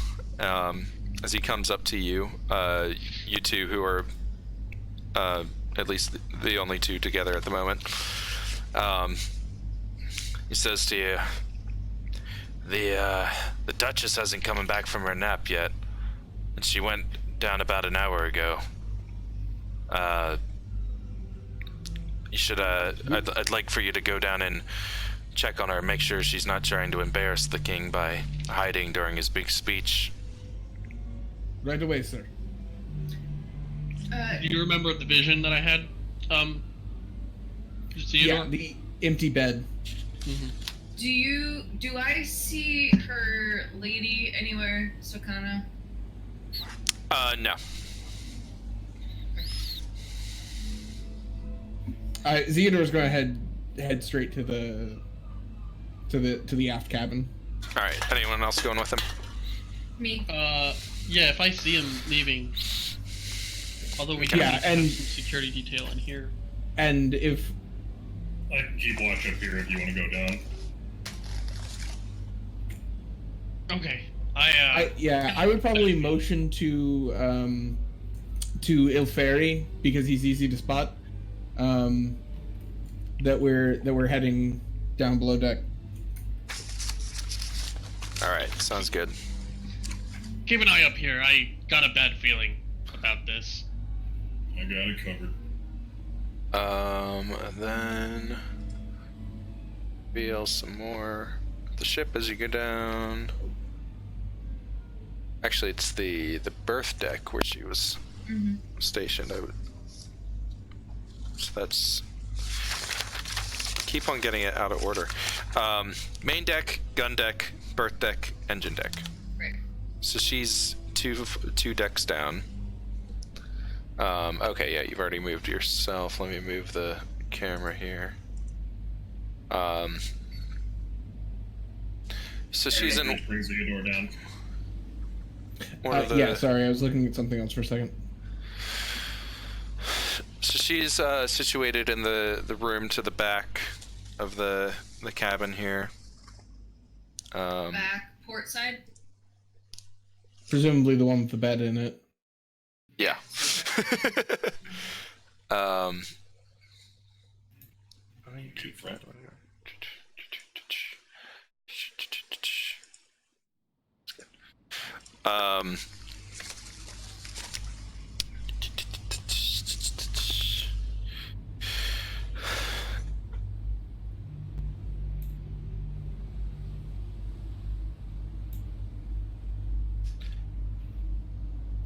All right, so you guys knock on the door, presumably.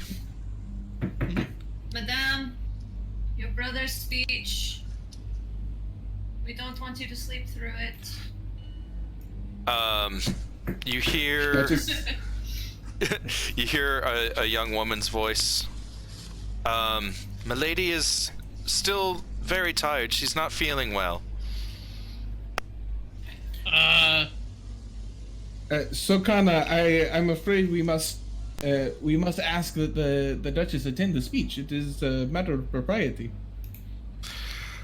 Well, I'll see what I can do to rouse her, but she's really not feeling well. Can I check the doorknob and see if it's locked? You may. It is locked. It is locked. Real quick, is this door sealed? Oh, like could a spider fit in it? Fit under the door is what I'm asking. It's not like it's not like a submarine sealed. But there, like, it isn't.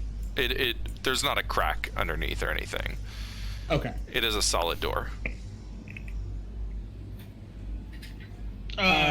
Do we know if there's a porthole into this room? From the outside? Correct. This deck is above sea level. So whether or not there is a porthole here, you'd have to check from the outside. But okay. Theodore. Yes. Doesn't the spider pick locks? Yeah. Ma'am, I'm going to insist that we can come in. I had a slight vision about this situation. I'm going to make a thieves' tools check. okay. That's a 26. Yeah. I rolled a 19 and I have expertise. That door pops open like a door that pops open. Like it wasn't even and thanks you for your time. And inside you see the elf lady you saw earlier, as well as Rel? I'm sorry. Sakana Rel, the Duchess's Yes. handmaid. Yeah, I just have her name right in front of me. In fact, give me.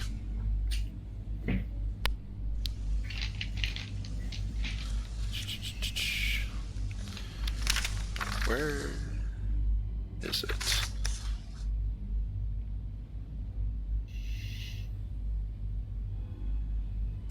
Oh, never mind. So you see, she opens the door, or you open the door, rather. Inside you see the elf lady. You see a halfling man, who you give me what is it? Wisdom? Is that the memory? Perception? What's the memory? Intelligence usually. Okay, yeah. Give me intelligence checks. 15. It does proficiency with intelligence just gives me proficiency on On save, saves. right? On Yeah. saves only. Yeah. That's what I thought. I got 22. So you all recognize the halfling as the chef who was carrying the chocolate thing onto the ship earlier. Everything's connected. Huh? Yeah, it's the one that Delft was ogling before he addressed us the first time. Indeed. Back on the bridge before we actually got to the ship. Gotcha. And you see an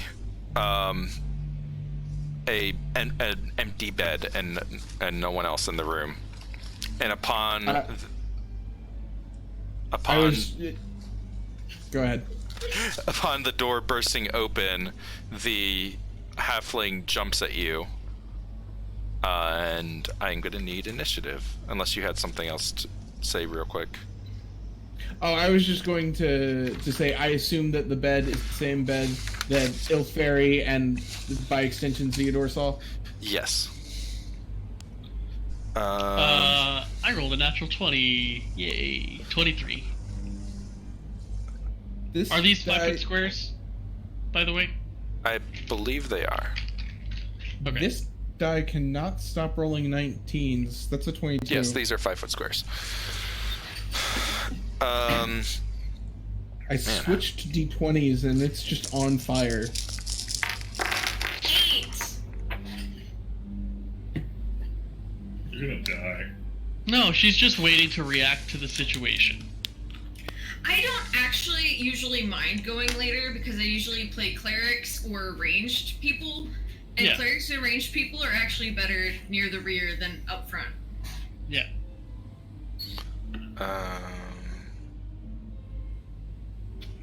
Mess anything up to have this up? Okay, yeah. I need to see. I guess you guys might be able to see what I'm looking at, but Oh no! no one else can. Combat! Well, I'm hoping... Does this have... Okay, good.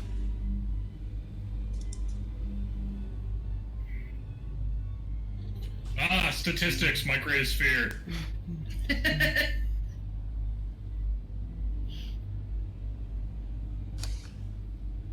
If statistics is your greatest fear, then you must just be very scared of English. Like, that's gotta at least come in second place. Because statistics is just math for English majors. Pretty much. Yeah, I took statistics. I took math for poets. Is that math for poets. Yeah, I thought that was discrete math. That was the colloquial term for what they called math in our modern world. But anyone who took it called it math for poets, because it's the math class that the theater kids took, the English kids took, it was just, normal stuff that you would need in everyday life. Senior year of high school, I dropped down from pre-cal to trig stats, and it was one of the happiest decisions I'd ever made. Yeah. I slept through my calculus class in high school.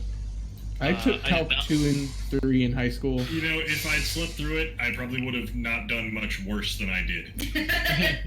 You got an extra 5 points if you did all of your homework that semester, and that's the only reason I got a D. Oh, shit. I failed my last semester of calculus, but it wasn't necessary. I also did not take the AP exam because I slept through the whole class. God. What is black shit from that? Yeah, you need to get new ear cups for these headphones. I don't know what you're talking about. You have black shit all over the side of your face. Yeah, I took AP Calc in my junior year. It turns out pre-cal is where I tap out on the math front. Which is, it's a shame, because at a certain point you get to take linear algebra, and linear algebra is where math stops being hard and just gets fun again. Yeah, I can't... I'll take your word for it, I can't round that curve. Linear algebra... I am good at algebra. What am I doing wrong here? Linear algebra is the secret of math majors. Like, they're hiding... It's the fun math, and they're hiding it away from all the math people, I'm convinced. You were getting cat fur all over our shit. Well, because legitimately, it's just way easier than most other math, too. Interesting. Like, it's not that hard, and it's way... Why it's can way I not more control things? Do we have 2 minutes before we start fighting shit? Because I kind of have to use the bathroom. Yeah, go ahead. I have to figure out why I can't click on anything. Oh, okay, I have to change to the mouse. Okay, there we go. Hey, everybody, look, he's gonna leave because his mom left. Well, we had Dog on screen earlier, so we have to... He loves Catherine way more than he loves me. I mean, in my experience, if you want your cat to be... Or if you want your pet, rather, to be more affectionate towards you, just take him on walks. Yeah, that would require him... He loves to go lay out on the concrete when I open the door, but I gotta fucking put his harness on him if he wants to go for a walk, and once that's on, he's just like, no. And then he goes outside, and he's just like, I'm too scared of this shit. My friend Rob's cat, Kanaya, has the best reaction to being put in a harness, which is that she goes belly down on the ground and combat crawls wherever she goes. Sorry. And it's the only form of locomotion she will use while wearing a vest. That would at least be something. Lemmy is too afraid to go on walks, and he needs to go on walks because he's fat. Or he needs a playmate. That would also help. Just get him a big hamster wheel. I want to, but those cat wheels are fucking huge. Yeah. These we don't have normal space for it in this useless. apartment. Sorry, we haven't been able to drink the water in town for 2 days, so I was making up for it today, and I had a lot of water today. Oh, yeah. Sam was telling me about that. Yeah. We had a water main bust downtown last Friday. Let me tell you, Jesus. Working in a kitchen with no water is real fucking fun. That's right. I forgot you worked in a kitchen. Yeah. What did you do? Well, we bought 5-gallon jugs of water. Oh, here's okay. the thing. It was a voluntary boil advisory, so technically you could use the water. So we just boiled everything. Sure. Yeah. Most of the stuff we needed, most of the water that we needed to be boiled anyway, but anytime we needed to use water for not boiled reasons, we had these 2 5-gallon bottles that go on water coolers. Right. And then we just sent water down, like bottled water down to all the different sections of the facility if they needed it for the rest of the day. But yeah, like it was an extra bitchy weekend to be working in a kitchen. Most of the restaurants on this side of the city were shut down, but we're not a restaurant and we have residents that need to be fed, so. Okay. This is how you roll 20. What? All right. Have we vamped long enough? I think so. Sweet. Okay, so let me roll for these two guys, and then I'll get you guys' initiatives. If you'd like to come bug me about this game, volunteer at the Chattanooga Area Food Bank. There's a 50-50 chance you'll be in my area and can bug me about it, at which point I'll yell at you until you get back to work. I guess initiative isn't a stat on enemy blocks anymore. No, it just has their dex. Just their dex is what I use their dex modifier. Thank you. Yeah, it's just their All three of dexterity. us said that, sorry. I guess they figured it was redundant. Yeah. Unless Yeah, you like have 3 some sort people of weird saying thing. that's the dex modifier. All right. Yeah. Initiatives.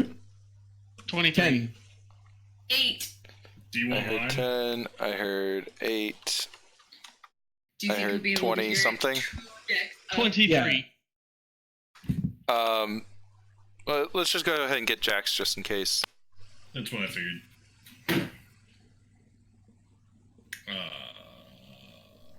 19. All right.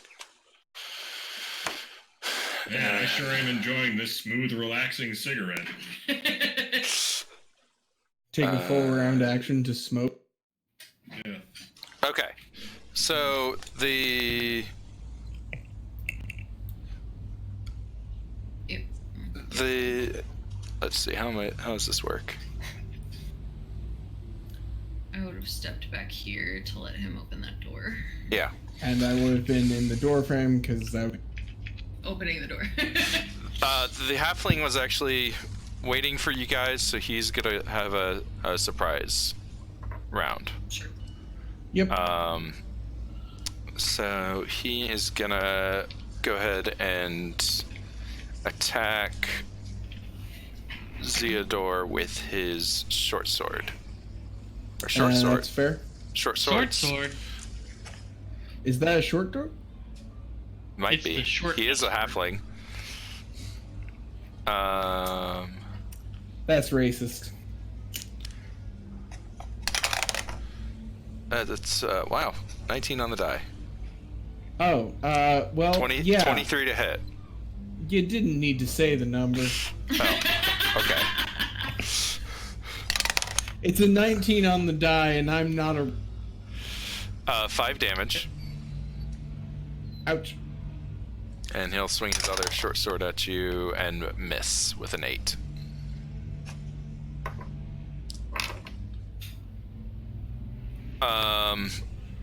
Alright, then Elthari, it is your turn.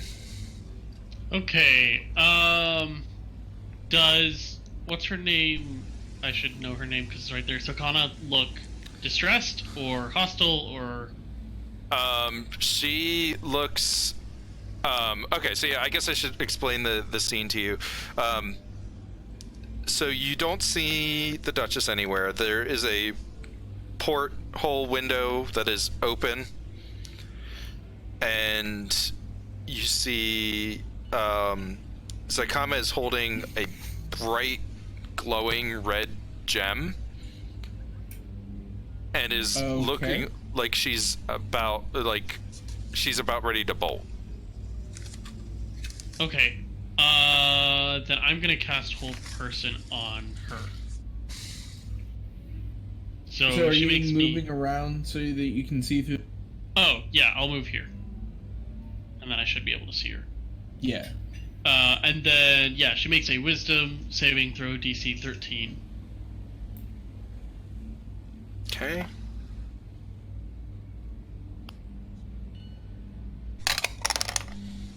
Critical. Oh, lame. Okay, and then as a bonus action, I'm going to put 2 dice of healing. Let me just check real quick. How much damage did you take, Theodore? I took 5 damage. Okay. By the way, you should track it in D&D Beyond because it'll update the hit points on the tracker. Oh, good call. You said you took 5? Correct. Okay, I'm going to use 1 die of my Balm of the Summer Court and heal you for 5, and you also get a temporary hit point. Ooh, sweet. And that was my bonus action. She be looking to get away. Stop her. Cacaw. All right, is that your turn? Yeah, I can't get around that halfling in the door, so. All right, Jack. Let's see. You don't know anything that's going on. Yeah, I don't know anything's going on, and they haven't been gone weirdly long yet, so I'm just gonna keep an eye on the king and all the other nobles.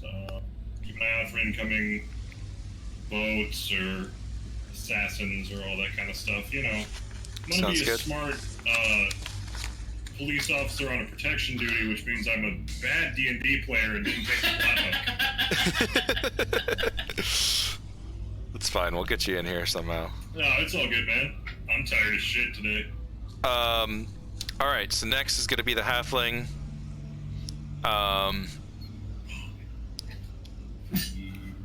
Your head is soaked. Oh my Oh my god. god.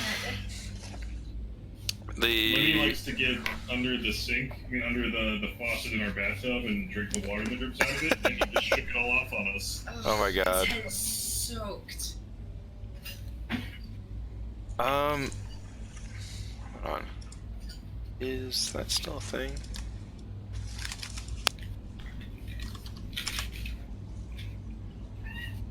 Come here. Maybe that wouldn't help. Okay. I guess he's just gonna attack Zeodor again with his short swords. Yeah. What health do you have, Carter? He's at full +1. Yeah. But total, I think what he's asking is 23 right now, Okay. including my 1 temporary. All right. So he rolled a 12 and Well, that just and a 23. the 12 doesn't hit. Oh, and I guess he can sneak attack because he has an ally next to him. Oh no, Next they to- are allies. Next It has to be me. next. Yeah. But she is. But She's she- within yeah. 5 feet of me. Yeah, that's what I meant. So that will be 11 damage. Ow. That's a lot. That's a lot of points of damage, by the way, in case anyone was wondering. You're fine. It is your go though. Is there a way to move through a hostile square in 5th edition? I If do you're not. a halfling, Yeah, don't believe there Okay, is. so there's not like a default. There's no like equivalent of a tumble through. of like Tumble. a tumble action. No. Yeah. Okay. I think there might be a feat that lets you, but I mean, you can disengage, but that's your action unless you are. But it doesn't let him go through the Yeah. enemy. Sure.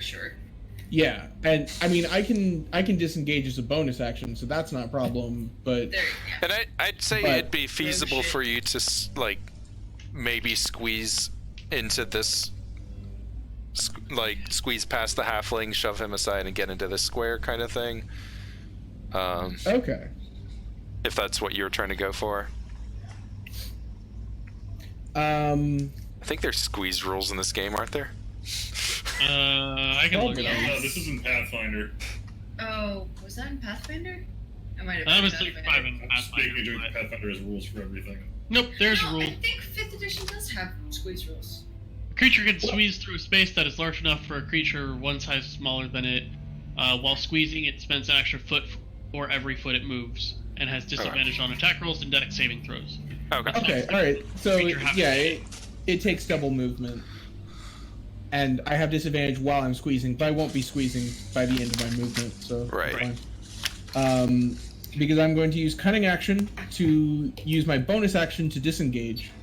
And then I'm going to use my movement. Oh, are there any portholes in this room? Yes. It's important to know. Where are the There's one and it's open.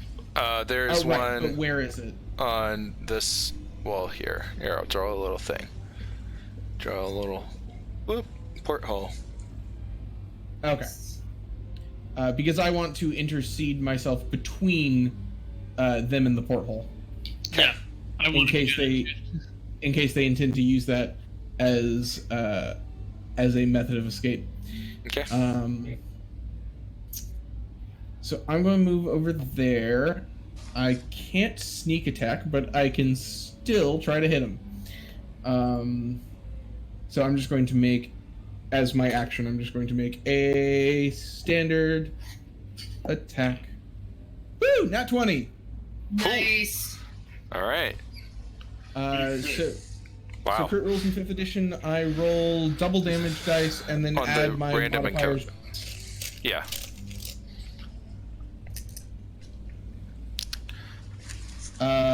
Let's see. Unfortunately, it doesn't look like you can sneak attack here since you don't No, have I an can't ally. sneak attack. I don't have it. Yeah, I don't have sneak attack here. Because I don't have anything that gives me advantage, and he's not within 5 feet of one of my allies. But I do still get to do 15 slashing damage All right. as I roll behind him and come up slashing. All right. Sounds good. Wow, you rolled max? Damn. No, I have a rapier. D8. Oh, D8s, yeah, not D6s. I was thinking short swords. Damn. No, he's got short swords. I'm better. All right. Done then? Correct. All right. As I use my movement, use my action, use my bonus action. Loud. Sakana Rel is going to she's gonna make a run for it.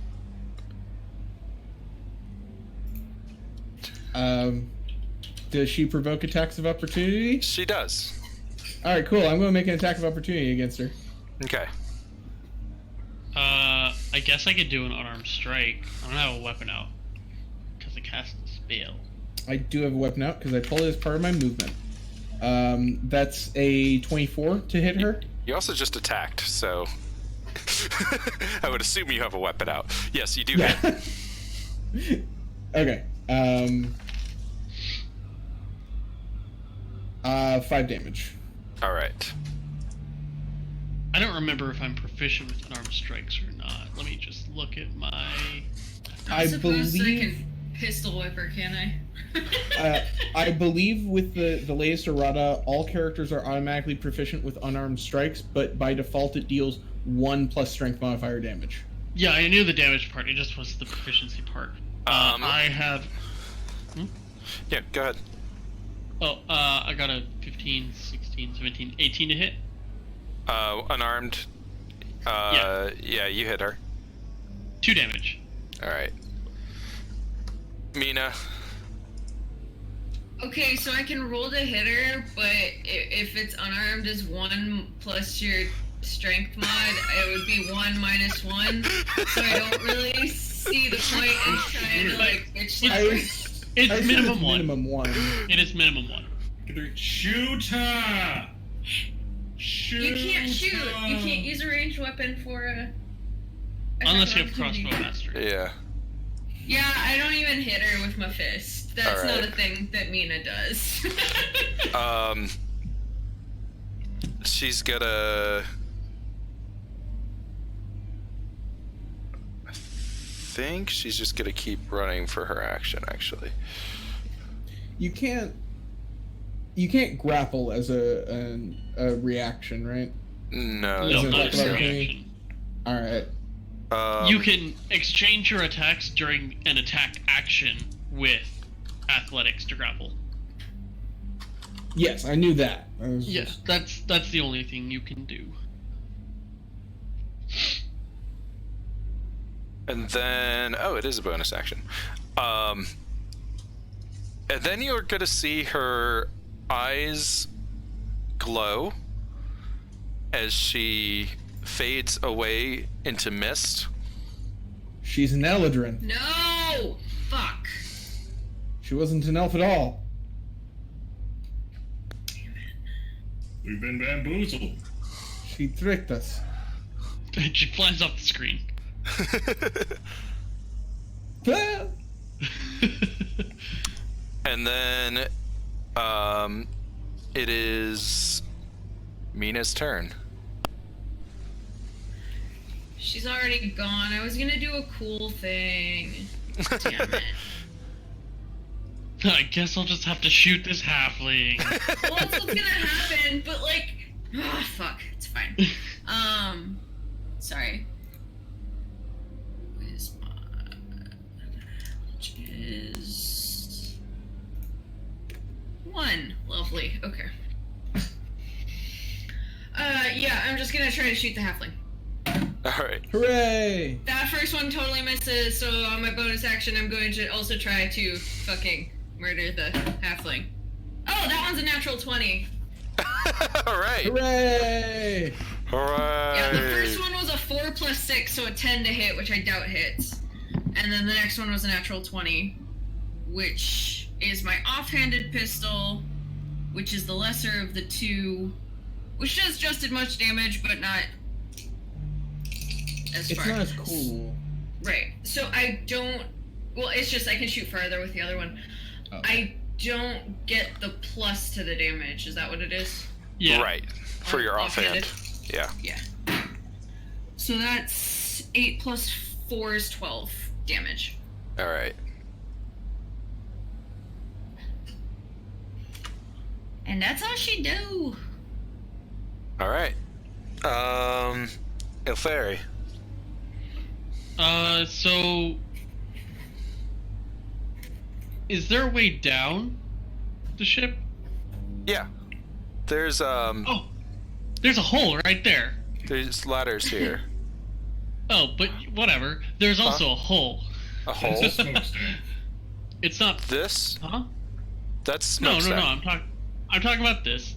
Like, there's ladders, but I could also just jump down. Yeah. Okay. So I'm going to 1, 2, 3, 4, 5, 6. 1, 2, 5, 6. Oh, I get right there, and then as I'm passing the stairs, because Jack is just 1 floor up from us, right? He's two up. Oh, he's 2 up. Okay. Yeah. I heard that gunshot. That's true. Oh, There sorry. was a That's actually gunshot. something I did forget to mention. I'll Jack, give me a perception check because you are like actively listening out for things. But as you burst into her room, the band starts up. 21. Nice. Yeah. Where was that?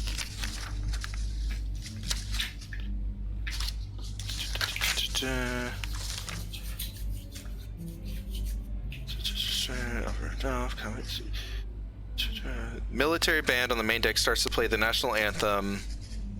For the next 3 minutes, it's going to be hard for anyone up top to hear anything.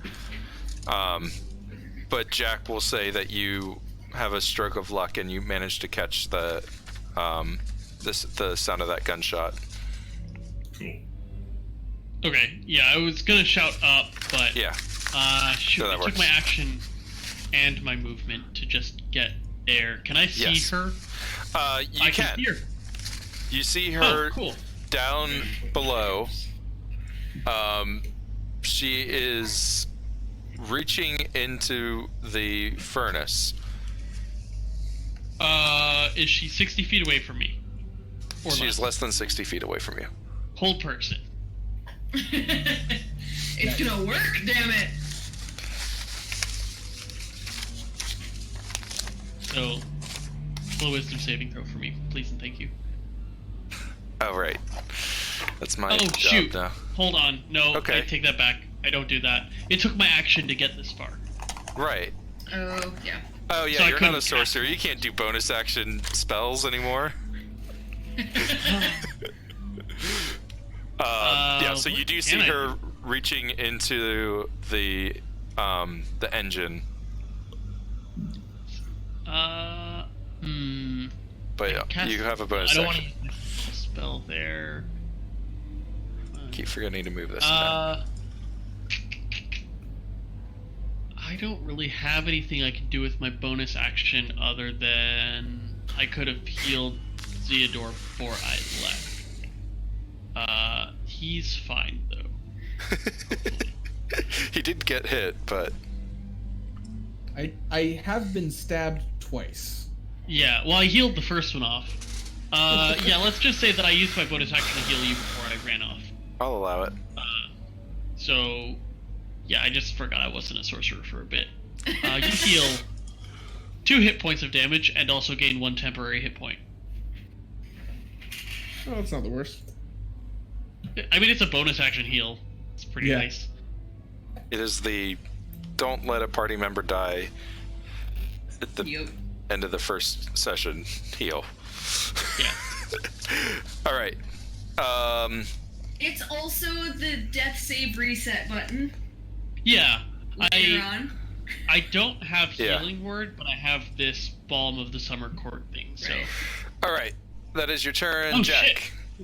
The range is really far, too. Cool. It's 120 So feet. I definitely heard that gunshot, so it is time to Leap into haul action. ass down there. Yeah, leap into action. So let's see. 1, 2, 3, 4, 5, 6. 1, 2, 3, 4.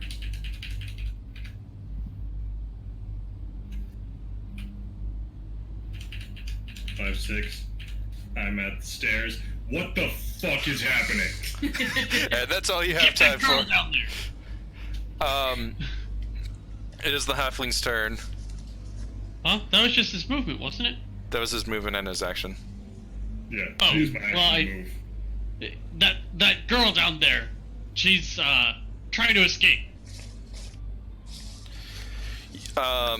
Zeodor, you see the halfling pull out a bottle and quaff it, and he is now gone from your sight. Oh, all right. So he just chugged a potion of invisibility. I don't know that there's anything I can do about that.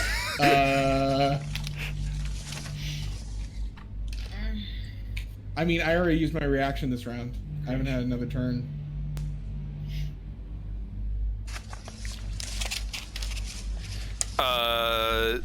Then it would be your turn, I believe.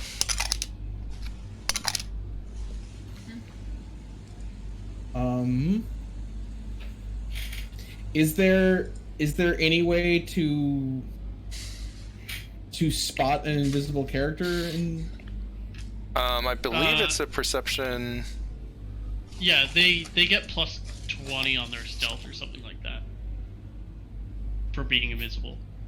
Fairy fire would be super useful right now. I know that spell. I love that spell. I have prepared that spell. Well, there we go. Yeah. I also have Moonbeam, but I don't know where he is, so I can't Yeah. Moonbeam him. I'm just gonna throw a thunderwave at him. Yeah, I mean, unfortunately, we have no idea where he is because he went invisible and then presumably ran off. Any rolls against the creature at disadvantage, and the creature's attacks have advantage. Impossible to see without the aid of magic. Can be detected by noise it makes or tracks it leaves. This is a very clean ship. There are no tracks.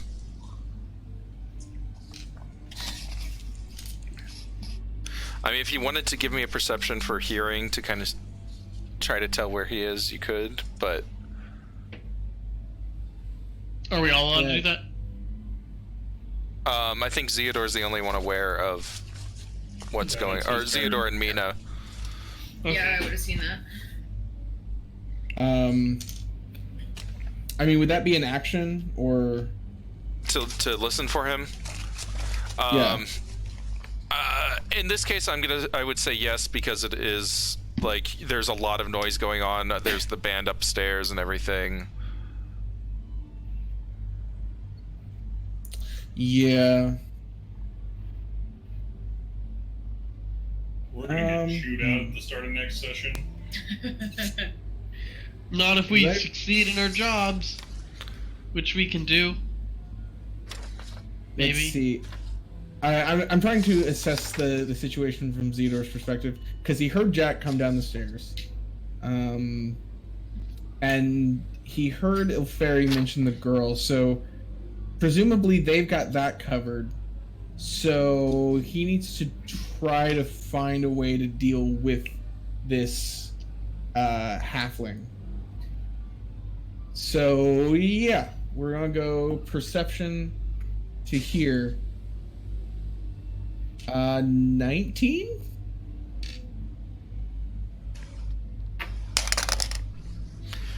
You do not hear anything. Oh, come on! You do not hear a fucking sound. He rolled a critical first. God Well, there's damn also it. the band going on. Yeah. But he doesn't even hear the band. He said he didn't hear fucking nothing. Oh, okay. Yeah. You Well, went deaf! Yeah, I rolled a you listened so hard. 19 is apparently bad at perception now. You Yep. heard it here first, folks. Yep. Sub 20, you suck at perception. I mean, you wouldn't have gotten it if you'd had a unnatural 20 either. Actually, even with a natural 20, because, I mean... Depends on your perception. Yeah. I only have a +3. I'm not great at wisdom. Yeah. Zeodor is an adolescent after all. I'm very wise, but I have a bird brain. Then I guess I guess there's literally nothing I can do that is of any use.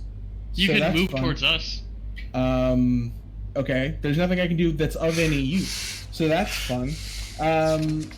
So I'm going to go 1, 3, 4, 5. Actually, no, that's not what I'm going to do. I'm going to use my bonus action help to use the help action on Mina. I don't know what Mina's about to do. So to represent that, my construct's going to scurry over to Mina, and I am going to go examine the porthole. But I already used my action, so I'll have to do that next turn. Okay. I'll give you for free, as you glance out of the porthole, you see the Duchess Outside? In a riding boat? upon what appears to Okay. be a giant squid. Does she seem to be awake? Yes. KrakenQuest begins! And she dives into the sea. Okay. Hanger, I'll see you all next week. Well, that's a fun thing that no one's going to believe me that I saw.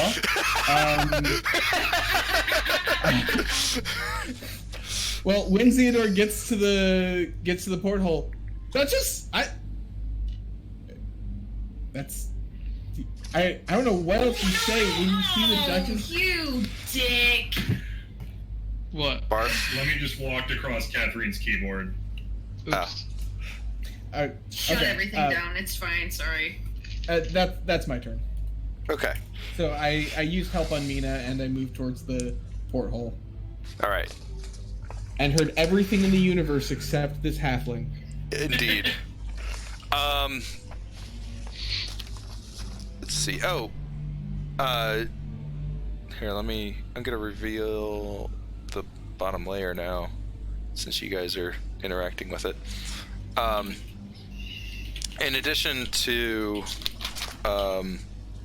Sakona, you see two other men down in the engine room that seem to be assisting her.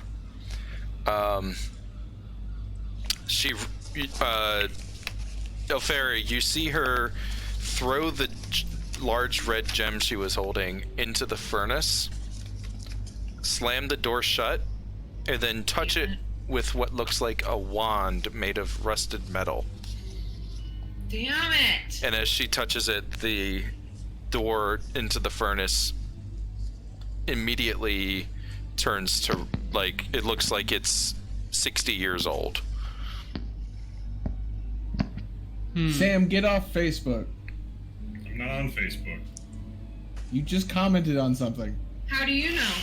Because Get my off Facebook, phone Carter. because my phone gave me an alert that said Sam commented on a thing that you're tagged in. Tell your wife to stop talking to me on Facebook.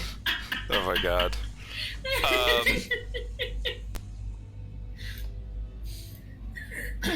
It is now Mina's turn. As an antagonist. She's gonna run over. How far can I get?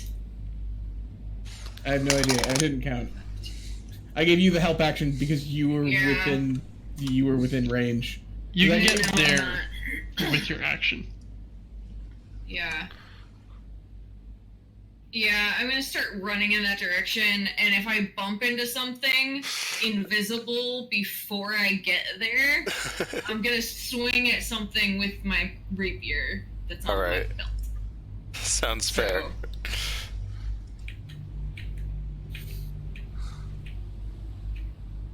Like right in front of Jack, essentially. No, down. Down. There you go. Alright, you don't bump into anything.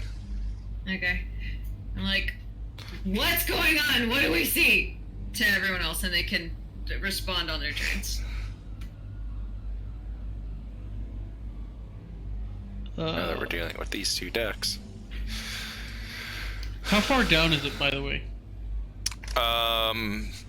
Not very, maybe like the height of a person. Oh, okay, like 10 feet ish. Not even 10 Give it feet. a little. Less I than would 10 say feet. give it a little headroom. Yeah. Like 6 or 8 feet, maybe. Okay. It is an engine room. They're not known to be spacious. Fair. Whose turn is it? It is this guy's turn. He has a Guy's crossbow. turn. Uh, There's some guys that are When is it helping my turn? soon. There's some guys that seem to be helping her out now. One of them levels a crossbow at Ilfari.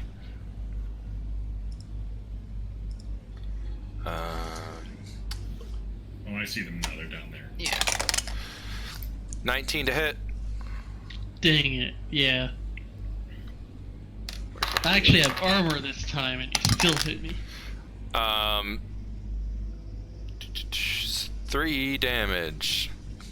Okay. I've taken it. Alright. It is now Ilfari's turn. Okay. I'm going to cast Not Hold Person. I'm going to cast Moonbeam. Moonspeak? Moonbeam. Ah. It's a fairy type move. It is. And I'm going to put it in... Okay, so this is a... It seems dangerous, actually. Maybe I don't want to... Well, it's Do it. Don't be a wimp. no. It's the problem is it's a 40-foot tall cylinder, so it will go shit. through the roof. Yep. So I don't do that. That sounds concerning. Yeah, don't do it if it's gonna hurt the boat. Yeah, well, Kills the king, and then we have a whole different game. Right. It probably wouldn't hurt the boat, but it will probably hurt the people on the boat. Well, that's no. fine. Actually, no. It'll go straight through sections that people can't stand on, right? Because it's like right here. That's right below the Yeah, battery. that's right below where the king and everyone is. Yeah. Oh, they're on the battery area. Yeah. Oh, okay. Never mind then. That's Never where the mind. banquet is being held. I thought it was like around the battery. I thought like there was a No, section it's an arc, and they're underneath it. Okay, well, darn. Then I'm going to hop down and glide right in front of her. Okay. And then... Hey, James, can you do me a favor for reasons that will hopefully become clear on my turn and be not in that exact... Can I be here? Yeah, that's fine. No, that's more of a Redbeard Oh, question. yeah, that makes sense. Can I be here? Yeah. That's Okay, fine. actually, it would be this side because I jumped and I glided. Yeah. Sounds good.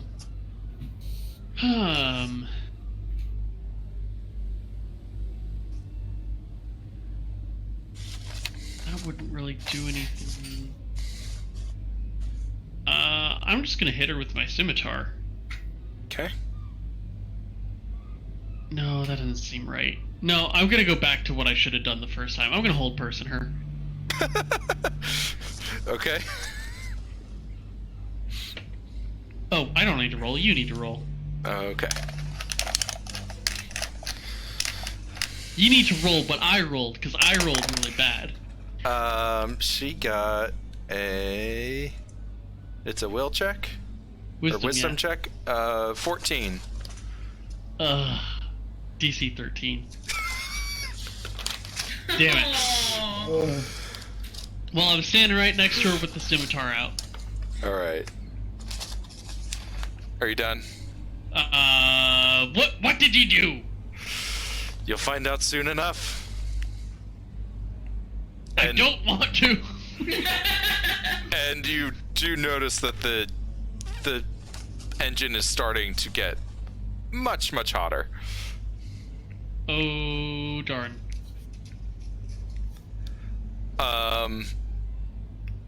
Jack, it's your turn.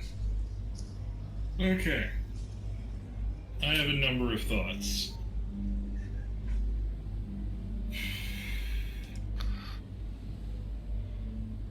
Are most of them shoot the lady that's trying to blow up the... Well, there's either go try to evacuate the ship, Yeah. shoot the lady, try to break down the door and get the gem out of there. Gotta pick one. Those Yeah, are all thinking. options. Okay. We are going to step up to the ledge here. I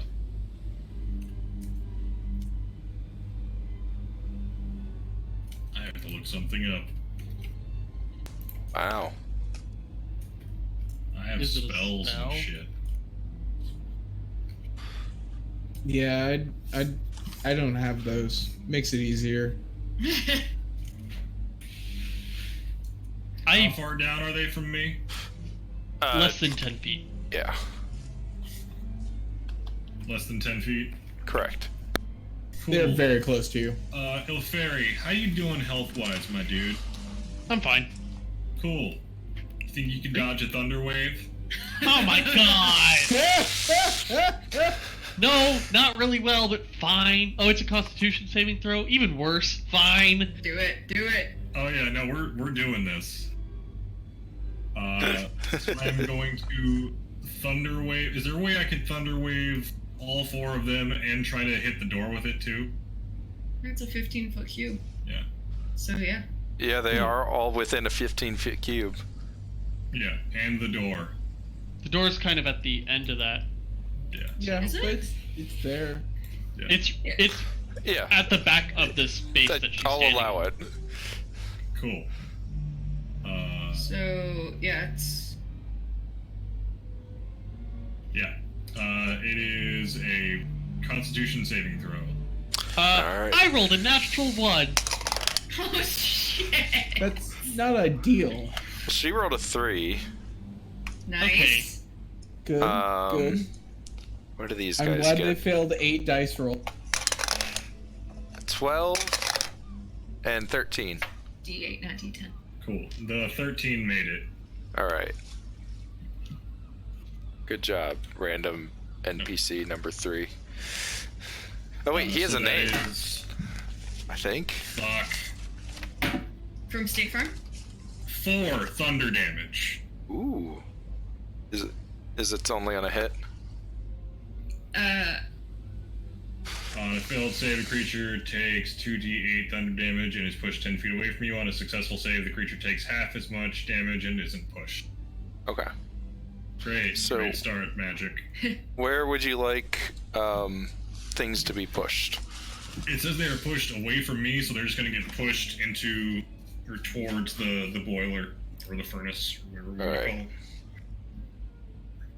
it. Just so you remember. You cast magic through your guns, right? Sometimes. Oh, okay. Is this one of those times? No, it was not. Okay. Yeah, because my next question was going to be, what does it look like for Thunderwave to come out of? It would be like a shotgun bit, but I'm not going to do that right now. Alright, so this guy, they get pushed how much? 10 feet. Alright, so he'll fly back and knock into Ilferi. And now he's at the bottom of the ladder. Are you done, Jack? Yeah, did that do any damage to the rusty door? Rusty on a brand new ship. She tapped it with a wand that turned it into rust. Oh, right. Mhm. Sorry. I was like, it's brand fucking new. Not anymore. That makes sense. Where is the details of the thing? Did the door make its con save? No.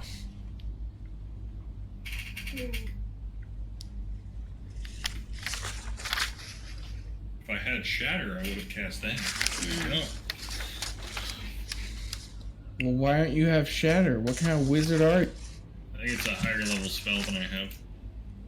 Why don't you have higher level spells? What kind of wizard are you? Because I took a level of fighter because I was in the military, you fuck. Why were you in the military? What kind of wizard are you? One that has actually seen combat and done something with his life. Why have Every you done wizard something I with your know life? is What kind of wizard are you? Because I believed in things when I was young. Why do you believe in things? I Okay, don't. this joke's not going Alright, there. yeah, I think we're done with that. Yeah, it doesn't seem to have a resounding effect on the door, but it might just be because it was a bit of a weakened shot. Yeah. Cool. And then I'm going to leap down into the midst of things. But not there. Hey, Sam, for reasons that will become clear in my turn. Yes, thank you. Yeah. Duster billowing behind you as you leap down. Leap down, runic pistol drawn. Alright, it is now the halfling's turn.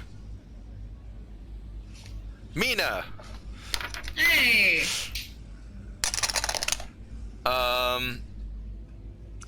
Okay, so he has advantage because he's invisible on just the first attack, I suppose. Yeah, invisibility breaks once you've attacked. Even if But if he has advantage, that means he gets to sneak attack. Yeah. So he is going to attack you, and that will be a 16 to hit. Yes. He will deal a sneak attack. 8. 10 damage. Fuck. And his second sword will hit with an 18. Fuck. For 4 more damage. Fuck. Okay. And where is he now? Yeah, I'm grabbing him. How do I... Oh, GM layer. Is here all along. You run right past him. You almost run into him. Yeah.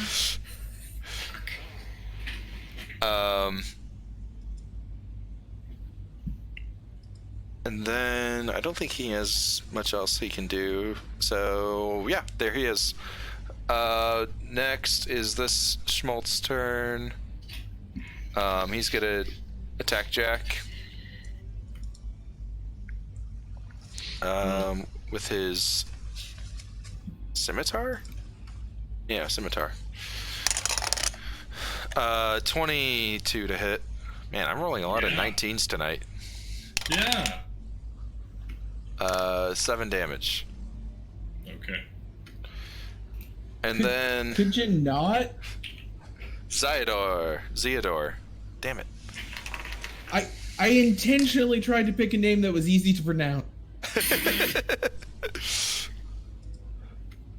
All right. Well, my plan for Zeodor's turn has changed.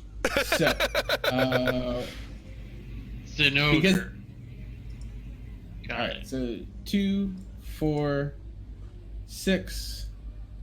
Bonus action to dash. 2, 4, 6. And I'm going to pull out my pistol. Everyone has guns except for me. Well, maybe you should have a fucking gun. I can't. I'm not proficient. Also, he can't use... Or, yeah, I he can't use metal weapons or armor. Except for scimitars. Those are special. Well, that's a problem for you, but hopefully it's Because going to be they're a bigger shaped like the moon. That's the way I thought of it. Well, hopefully this is going to be a bigger problem for this halfling. Unless this halfling has more than 22 AC. Let me check on that. No. All right, I'm just going to roll damage. Oh, and sneak attack, Oh, yeah. Yeah. Yeah. because this is a ranged attack and he is within 5 feet of my ally. Mm-hmm. So that is Hey, you 17 used your gun. damage. I didn't think that was I going to happen. did. Neither did I. Zeodor keeps a pistol loaded with 1 shot just for emergencies. And an emergency This qualifies has as an occurred. emergency. The halfling, not being very situationally aware, after stabbing Mina several times, falls over when you shoot him. I choose not to kill him. He takes a shot into his knee and just falls over, incapacitated. Are you done with your turn? Yeah, I used my bonus action to dash. That's how I got it so fast. All right. It is Sedona's turn. She is going to cast Shocking Grasp on Elfari. Guess who's not wearing metal, bitch?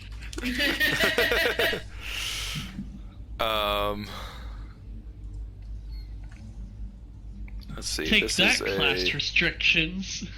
melee spell attack.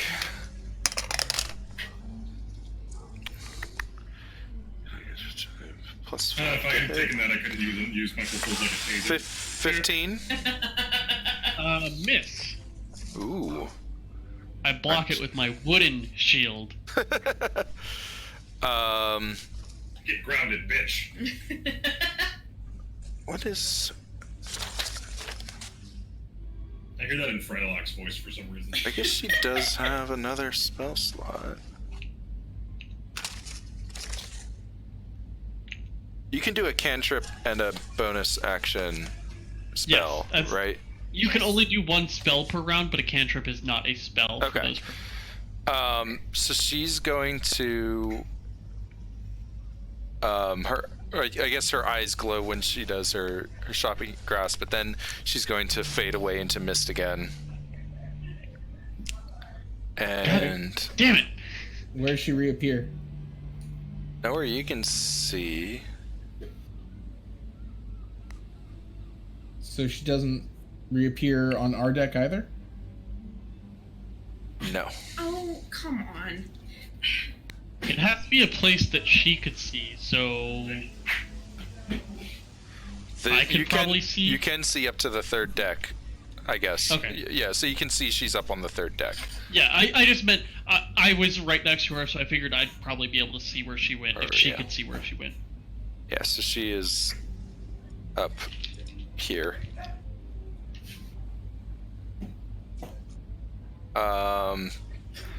And still has a move action, so she's gonna move up on deck. Damn her! 1, 2, 3. All right, that is her turn. Mina.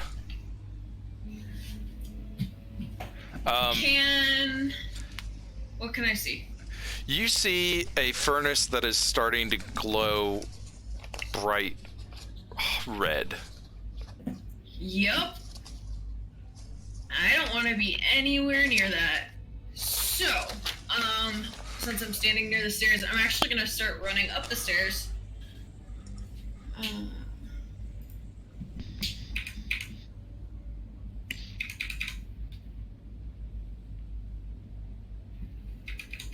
When you start running up the stairs, my construct hops off of you. Okay. Oh yeah, it was there.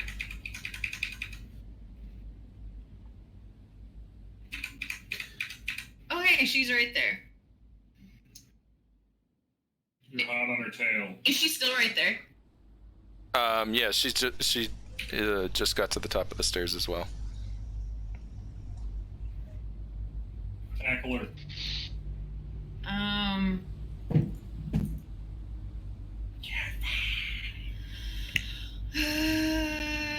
gonna stop right here and try to shoot her, honestly. Okay. See how this works. Nope, that's an 11 to hit on the first. Oh, and a 1 to hit on the second. I don't hit worth shit. But No. I am hoping that the gunshots do attract a whole shit ton of attention. Doesn't something happen when you roll a nat 1 on... Yes. Yeah, there's a misfire, or a chance of the gun breaking. Well, so the gun did jam now. Or yeah, it does jam. Now it's a matter of whether or not it actually breaks. Yes. Which...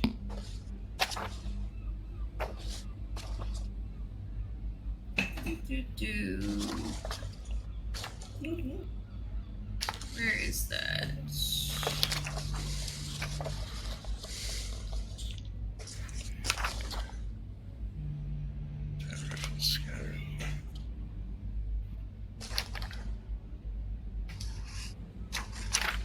Oh, is that it?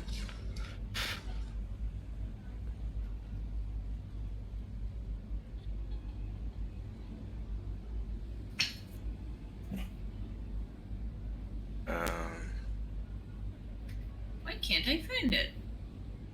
I think I had This is just it. a question. How late are we planning on going tonight? I'm hoping to just wrap this up here. Okay. Misfire.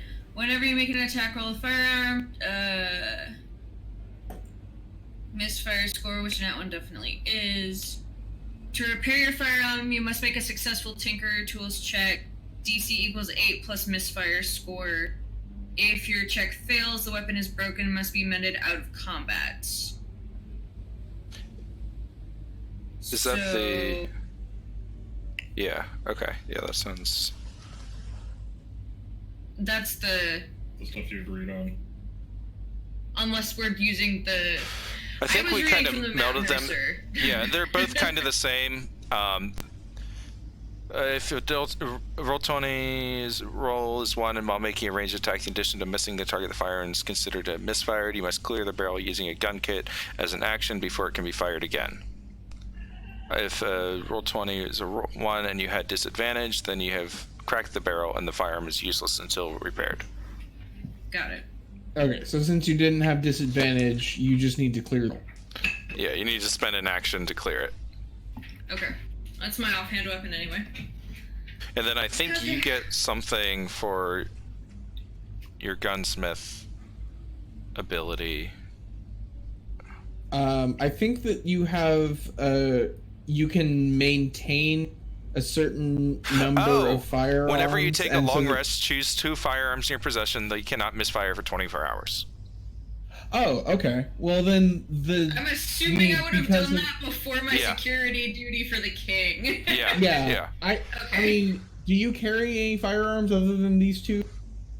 Not at present. Yeah, so for the most part, she doesn't misfire. Okay. Yeah, because it would be stupid not to. I think we just assume that you always take these 2. Give me the key. Okay. Then you're fine, and it is now this guy's turn. That guy's a jerk. He'll attack Ilferi. No. Oh, never mind then. Okay, cool. No. But just as a quick hypothetical, does where we established a 15 doesn't hit you? Correct. All right. My AC is 17. What are you doing there? Huh? Why are you have a 17 AC? Fighters are really bullet resistant. I have 7 other armor. I have a +3 dex, and I have a shield. I know. I'm just saying, you're the druid, I guess. Yeah, seriously. All right, it's your turn. Fighter has 13 AC. I 16. Hit back. All right. With my scimitar. All right. Scimitar. Yeah, the fighter's got the lowest AC because the rogue's got 15. I have a 16 to hit. That will hit. The lowest health. Dope. I do 5 damage. Okay. And then you take him down. Climb up the... Oh, good. Then I climb up the ladder. Okay. So that'd be 10, 15, 20, 25, 30. Oh, and the halfling's dead, right? Yeah. Okay, cool. He's knocked out, yeah. He's unconscious. I intentionally didn't kill him so that we can interrogate him. That's all I got for now. All right, Jack. Cool. I am going to aim my runic pistol at the furnace and fire a ray of frost at it. Okay. And attempt to kind of cool it off. Okay. Do you want me to roll for that, or have it just happen? Yeah, let's just do a roll just to kind of see how effective it is. You don't need to roll to hit, but... Okay, just roll damage on it. Yeah. Cool. 8. Okay. So you hit it with a ray of frost. It seems to, like... It's kind of a drop in the bucket. Like, this is a giant furnace that someone just threw some sort of device or something into, and it is like crazy accelerant.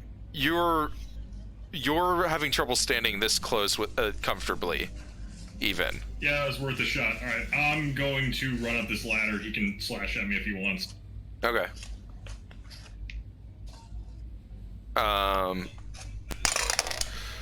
He missed. Cool. So that is 15 of my movement, and then 1, 2, 3. We gotta get out of here. And it's my turn. You don't say! I told you this was an abomination! Not the fucking tie. Zeodor. Okay. So I see this machine. I see something. I see it looks like it's overheating. Probably something magical going on.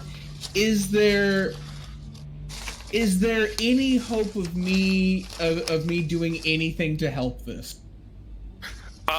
Because Zeodor's reaction would be to jump down there and try to fix the machine, but like if this is like completely hopeless, I don't want to waste a bunch of time. No, I wouldn't say it's completely hopeless. Like, Okay. there's something that was put into the furnace, that is having some sort of reaction, and even if you were to stop it from getting any worse, like it's definitely getting ready to blow. If no action is taken, you know enough to know that this thing is getting ready to blow. But there are probably some safety measures in place that you could look into. Some way to vent the heat, or Okay. Then the next question is there any obvious thing I can see that looks like it might be any form of control panel? Not from this deck. Okay. Let's see. 1, 2, 3, 4, or 3, 4. What kind of action does it take to go down the ladder? Just part of a move. Yeah. use your bonus action to dash. All right, I'm gonna go down the ladder. Oh yeah, this guy actually did move 1, 2, 3, 4, 5, 6. He moved over here on his turn. Over there. Okay. Yeah. All right, so from where I am, does anything look like controls? So an access panel. So there's a door that seems to be rusted shut. Right here. Okay. There is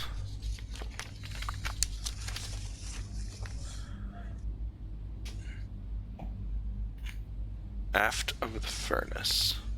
What is aft? Behind. Towards the back of the ship. Back. He is after Okay. the furnace. There are some. Well, give me a perception check. This will be just for free to see if you recognize. Since it's to recognize, could I use intelligence and my proficiency with Tinker's tools? Yes. That is a 22. So you can see that there are some sirens that have been obviously tampered with on either side of the. This is the base of the the smokestack. So this is like the engine itself. Right. And there's some sirens that have been disabled.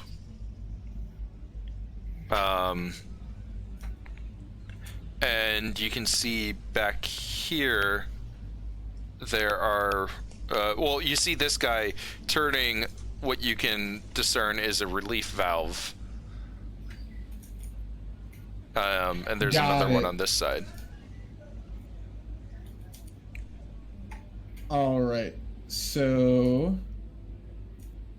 and you can see he has a stick that looks like it's made of rusted metal that he touches to this valve after turning it.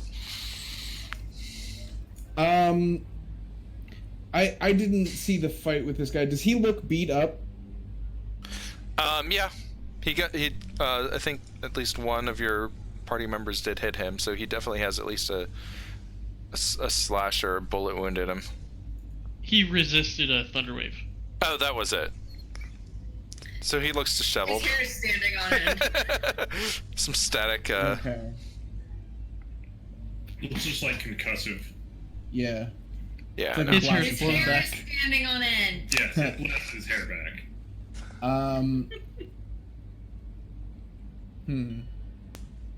Okay, so we are going to use bonus action to dash. I'm just trying to figure out if it makes more sense for me to try to go after this guy or try to get to the other valve.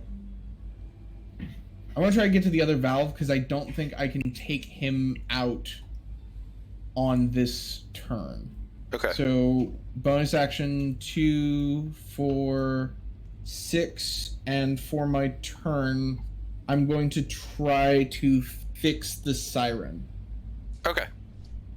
Or Give me- either fix it or set it off. Yeah, that's basically the same thing at this point. So that'll be a intelligence check. Tinkers? Yeah, you can use your Tinker's tools and your proficiency. All right, that's 21.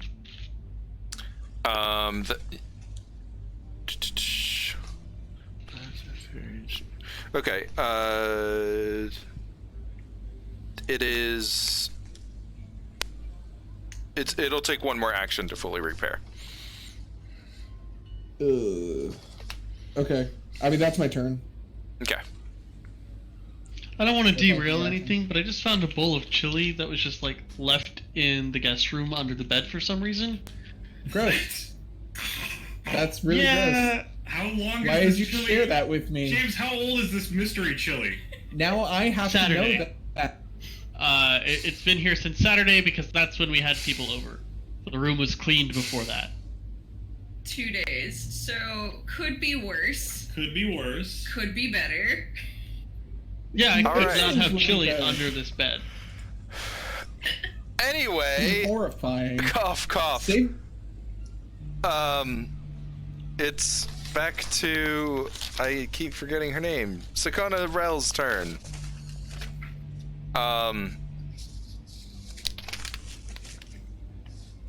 What does she do after this? She's supposed to be dead by now. I think she just kind of You runs. guys fail. I think she's just gonna run out. And probably just jump over the side of the ship. Yeah. Uh-oh. I wasn't I sure. mean, she's got a Kraken on her side, apparently. Maybe. Yeah, so she's just gonna run off.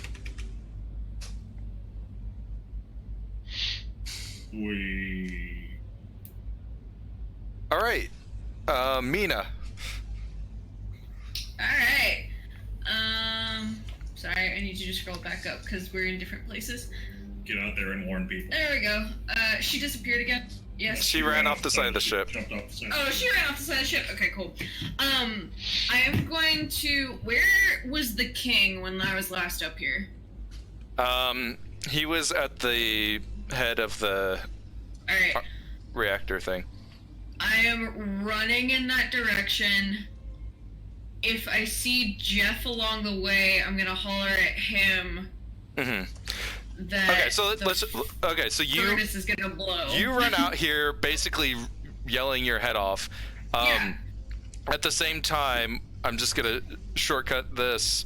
Zeodor fixes the siren, which Okay. starts blaring. The music cuts. You start yelling that the furnace is gonna blow. Okay. I mean, Pick up I from would there. run for the valve next, but Sure. Well, I'm just saying you fixed the siren. Yeah, That is the thing that has happened. got it. People start panicking.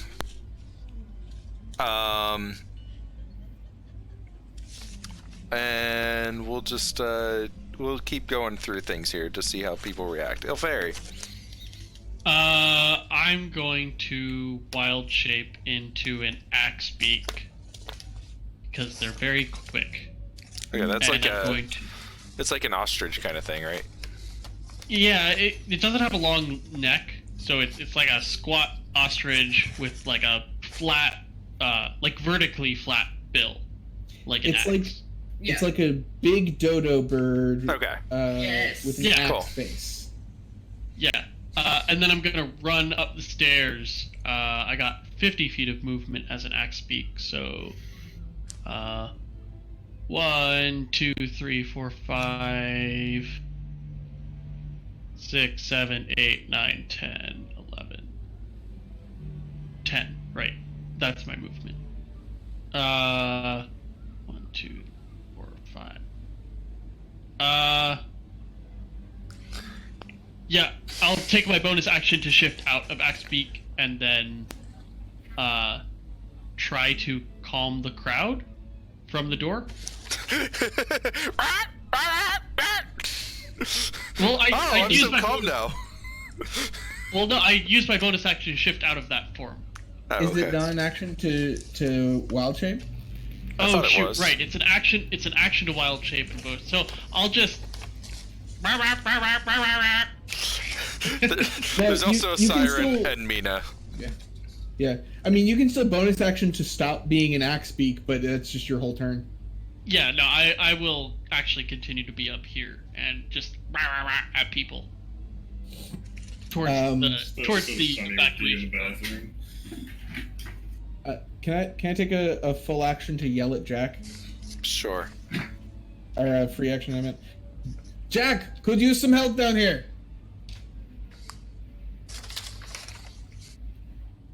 Okay. My turn.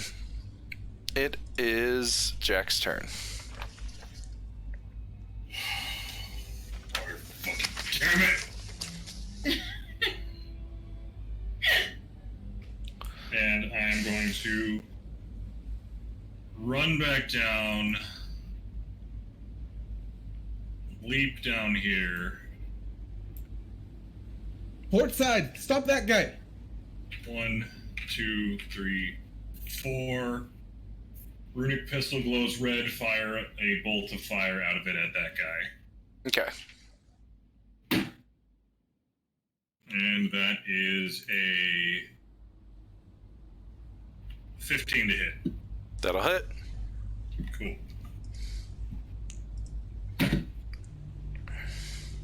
7 damage. All right. So you knock that guy out. He falls to the side. It looks like he didn't get a chance to use the rust wand yet. So the valve is turned and closed, but it's not rusted up like the door to the furnace is.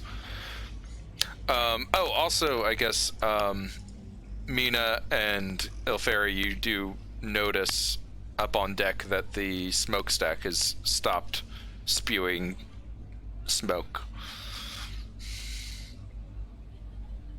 Well, I don't think I would know if that's a good thing or a bad thing, honestly. No, I don't think you would. Fair Stupid, assessment.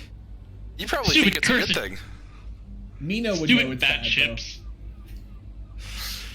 Because Mina, Theodore, and Jeff were nerding out about the ship earlier. Yeah. Okay. Theodore, I believe it's your turn. Hooray! So. And you said that guy is gone, right? Yeah. Okay. Looks like there's valves on your side you could open. Yeah, that's the plan, but you're within 30 feet of me, and I can the help action on an ally within 30 feet of me, as long as I'm using it to help you attack someone. But that's not an option. So, I'm going to use my move to go over to this valve, and I want to open the safety valve. All right. Do I need any type of check to open No, the valve? this one hasn't been tampered with, so you can use an action to open it. I use an action to open it. All right. do I open it all the way? Yes. All right. Then I'm going to bonus action to boop, to dash. To get back here. Unless there's something on the backside of the furnace that looks like it could be useful. Nothing's labeled. No, there's nothing there that seems of use. All right, and then I'm just going to yell at Jack to open the valve. All right, Mina. Yep. Running and screaming. All right, you managed to find I was Jeff specifically amongst all the trying people. to find Jeff. Yeah. Yeah. And you kind of, well, you have a chance to try to explain to him what's going on. Furnace on fire. More than it should be. I mean, it's supposed to be on fire. No extra magic fire bat explode. I will come check it out. Damn it, Jeff! I love you. This is literally the episode of Sunny where they're remembering the Halloween party, and D is just an ostrich in the bathroom. All right, Ilferi. Okay, now I'm gonna stop squawking and be a normal bird person again. Let me Stop stick being Jeff's. a bird and be a bird. Let me No, stick we can Jeff. talk like civilized beings. We need to evacuate the ship. Where's the king? I can stick the king on here.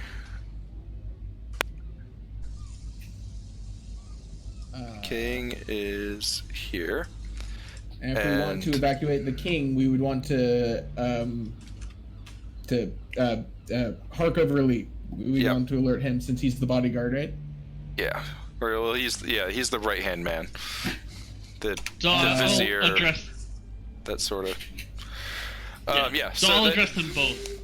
We need to evacuate the ship, and your sister has gone missing, and her handmaid sabotaged the ship, and jumped off. Well, I don't know if she jumped off, and I don't know where she is. Okay. The king tries to calm everyone. He calls everyone, please remain calm. We'll be able to evacuate in a calm and orderly manner. Harkover Lee reaches out his hand and just like flicks towards the rail of the ship, and like the gold ring just like rips out of the side of the ship. Just like bends up out of the way, breaking the ring. Oh, neat trick. So that now teleportation can be done in and out. And that's all they have time for on this turn. Jack. Jack.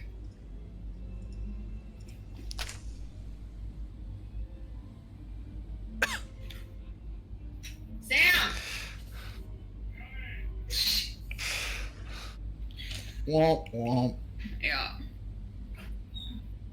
Well, at least there was close-up cat butt on the screen, so yeah. that's good. So, my character originally was going Decent to be. chance I'm going to die. Oh, never mind then. Bonus action. Light up the smoke. Okay. That's a bad idea down here. Run over to the valve and open it.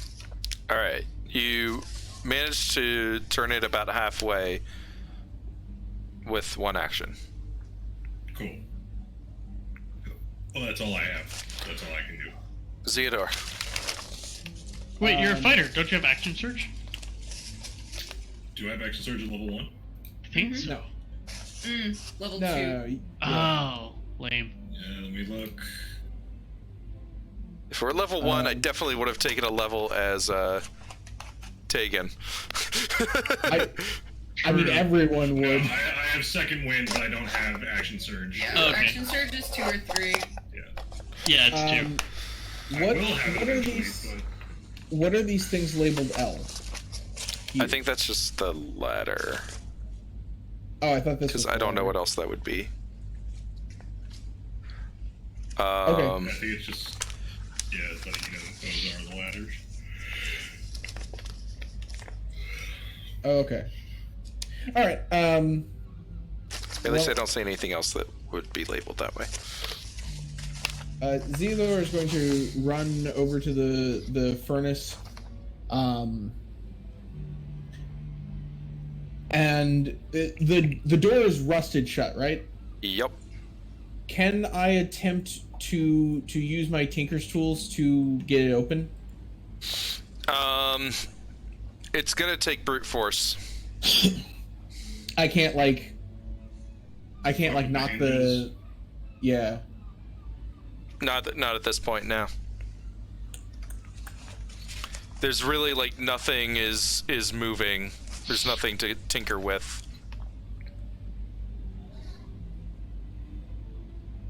Mm-hmm.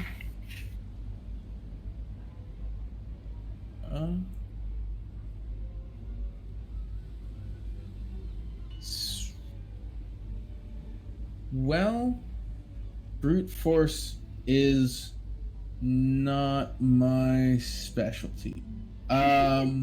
Whose specialty is it in this party? Do I have the highest strength at 14? I can turn into a Yes. cat with a 14 strength. A Don't panther. worry, with the power to turn into a house cat. I can turn into a panther. It's got a 14 strength as well. All right. All right. So I don't see a lot of other options. So I'm going. Oh wait, can I attack it? It's a strength check. I'm just gonna say it's a strength check. I can't attack it. That doesn't count. It doesn't have hit points. Oh, fine. Suppressing my creativity. Yes, sorry for time's sake. Railroading. All right. Okay, no, I failed. So Theodore helplessly tries to open it. It's essentially the same thing. I mean, No, it's not. attacking a door Not even dexterously, slightly. but attacking a door dexterously isn't going to make it I more attack likely the to weak open. point. There is. I attack the weak point. All right. The hinges are the weak point. The hinges are always the point. Anyway, All right. I failed. Jack, get that valve open and get over here. Mina. Alright, so.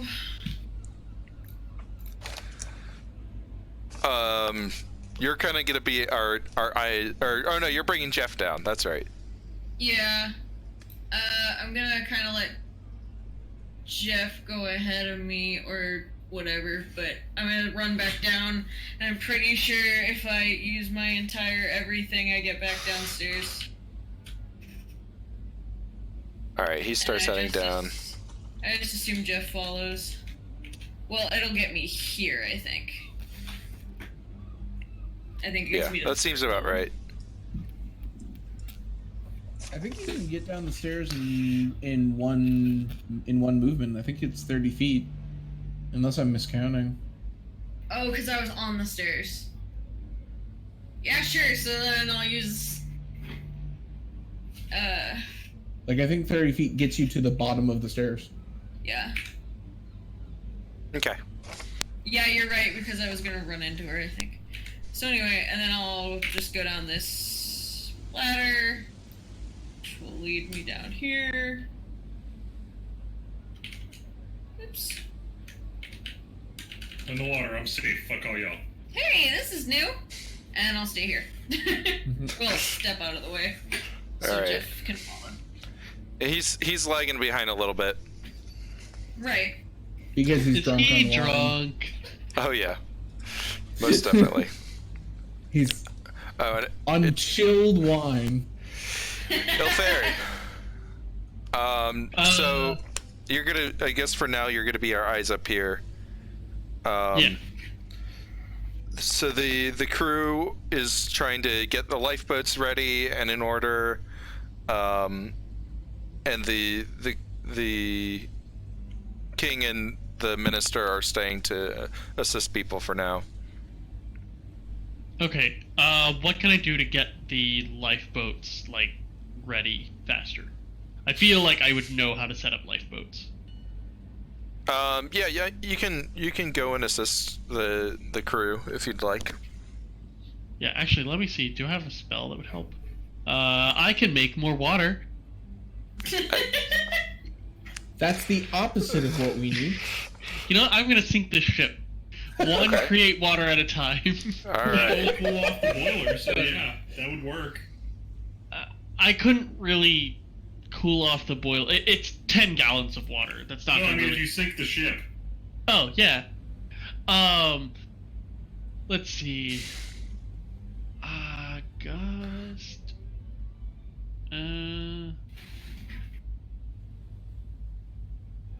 Yeah, I'll have to just assist manually. I don't really have any spells that can help out with this. All right. Yeah, so I'll do that. I'm guessing that would have to do with my, like, water vehicle proficiency? Sure. Yeah. Okay, so what kind of check would that be? In this case, I'm gonna call it like you're working with the crew and more managing people than any item. So I'm gonna call it a charisma check. Okay. 20 total. All right.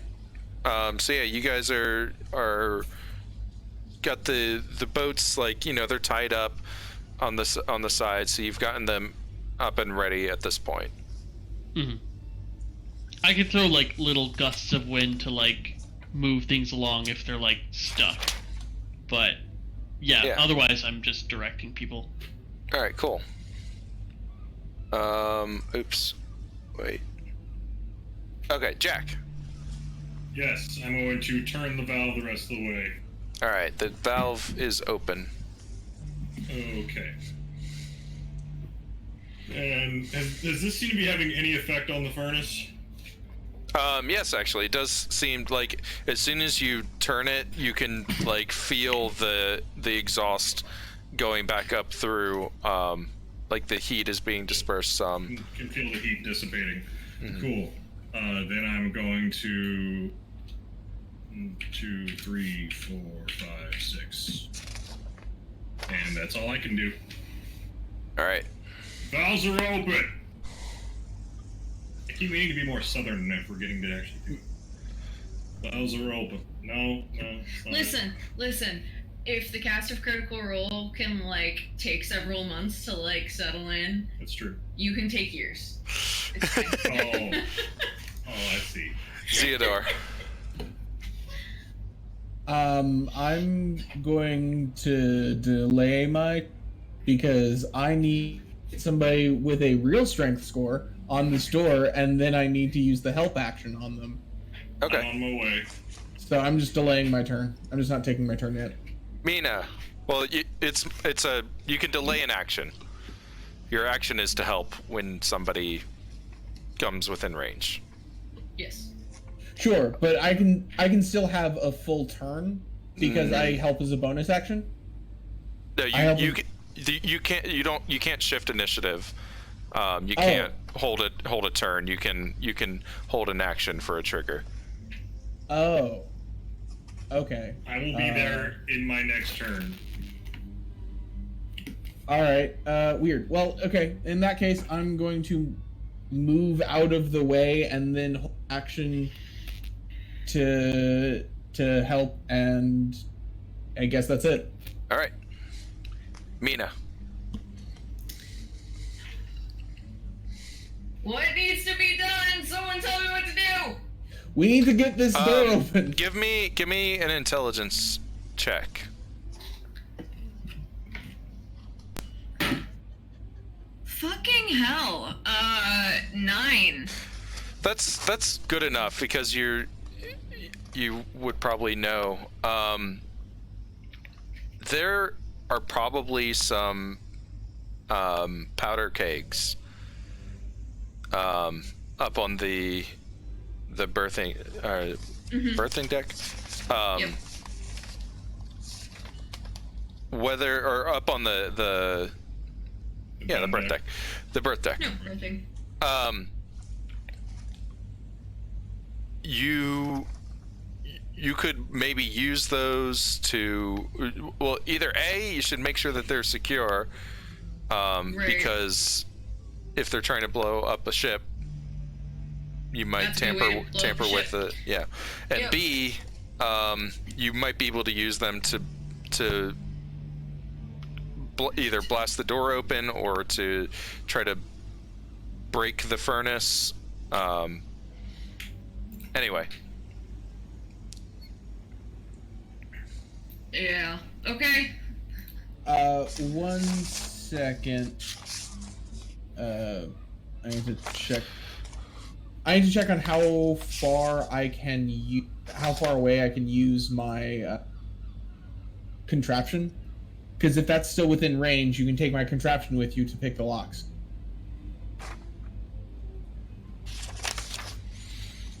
Or I can shoot it really hard. I'm gonna go back up the way I came.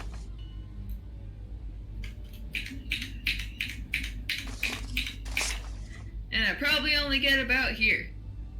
Okay. One more. Here, Sam tells me. Sure. No, because how much is it to go up the ladder? I assumed it was 10. Oh yeah, 120 feet. So yeah, take helper with you. Alright, I've got helper.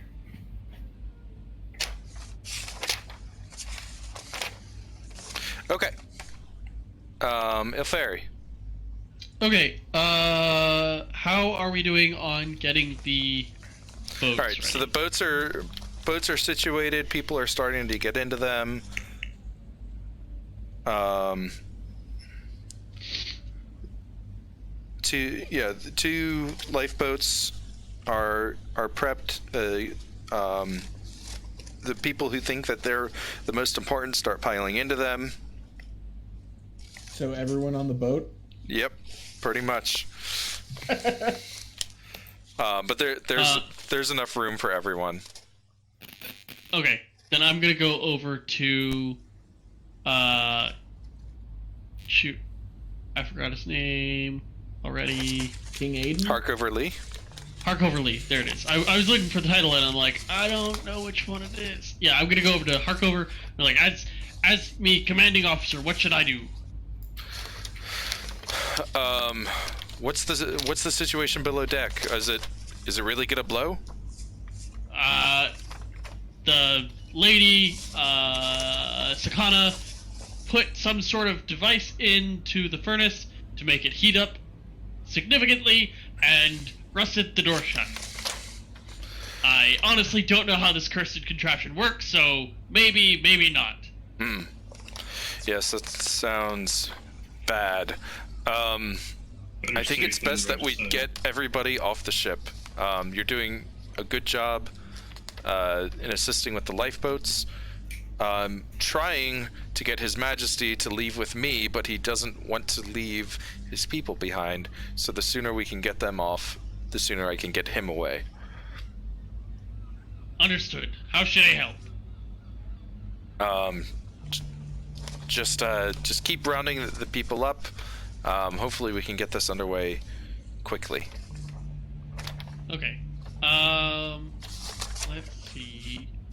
How can I do that? I'm not very well. I'm fine at persuasion. Yeah. So I'm gonna go to the lifeboat and start like corralling or like organizing people. You know, women and children, and then the elderly women, children. You know. Yeah. Like get some semblance of order. Everyone's gonna get on this boat. Yep. All right. Natural 20. Those people are so corralled. They form a perfectly orderly line and just start like getting into the boats one row after the other.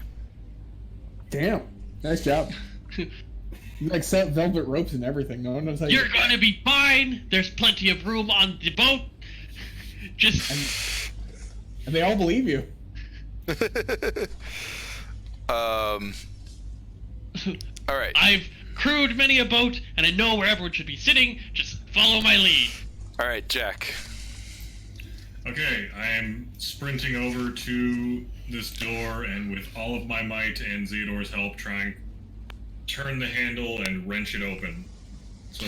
Oh yeah, I guess I should have had Jeff come down on Mina's turn, but Yes. he is down there now.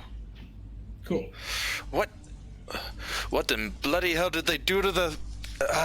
Can you get it Throw open? the gem in there and rusted it shut. All right, let's do this. So I have advantage. Yes, you have advantage because Zeodor shoves a dart into the side. Is this athletics or just pure strength? Strength. Cool. That's a 14 or a 9. All right. So Go you with the managed 14. to, yeah, go with that one. You managed to wrench the door open, and you see a little creature dancing around in there, Oh, shit. having What a good an time. asshole! It looks like a gremlin It after you is fed a it at gremlin. past midnight.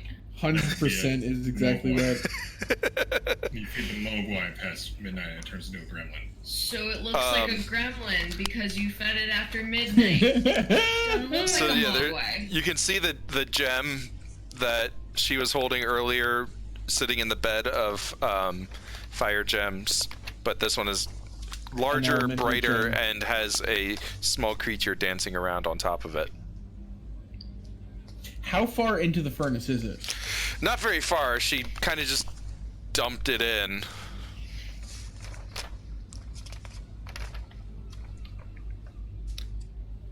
Okay, does that take it to my turn? I believe so. Yes. Alright, so the question I'm asking here is, can I stab it in its gremlin-y face? Is that an option? That is something you can try.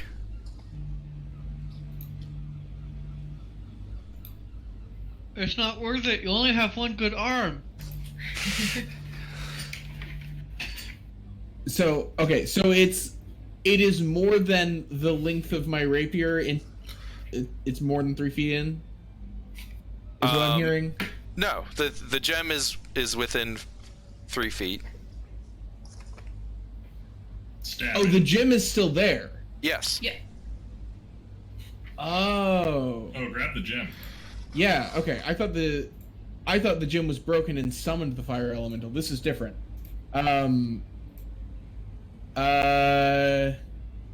Yeah. Can I just reach in and grab the gem?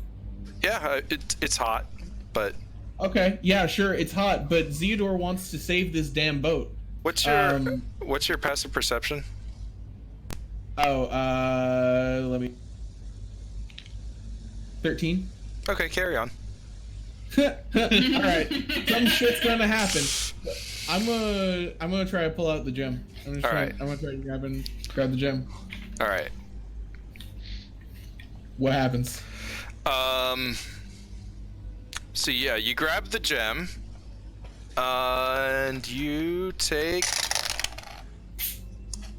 Bless 7 points of damage. Yep, that's that I expected. I mean, not 7 necessarily, but you know what I mean. You're kind of, oh, you can't really toss it from hand to hand because you kind of only have one. But you kind of like holding it there. Maybe No, just I like drop it on the ground. yeah, drop it on the ground behind you. Jeff kind of like looks at you and then turns and points at the wall where there's a pair of tongs sitting there.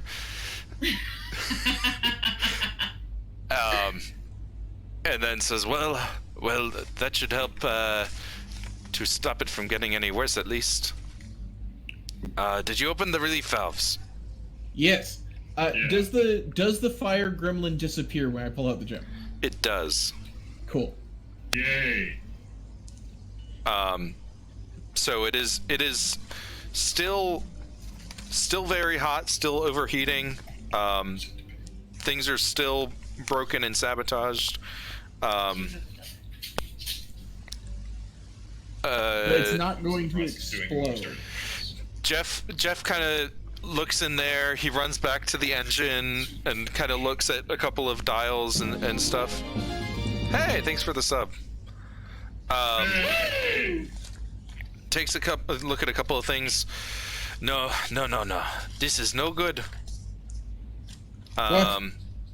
It's still gonna blow. What? It's too far along. We can either Either what? I'm just reading the notes. One moment. We have to save the ship if we can, Jeff. The best way would be to destroy the furnace.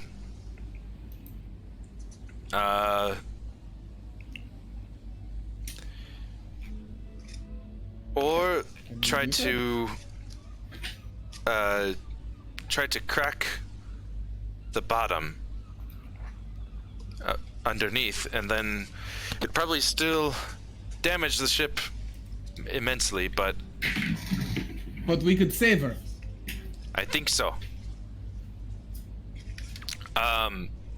Could we crack it with the powder barrels? Indeed, I think that is the best option. You go get a cask of fire dust and bring it down. While they're all doing that, I'm rolling it back. Mina, we need those barrels. And then I will use my movement to go try to help. Sure. I'm gonna kind of walk us through this because we're already going much later than I wanted to.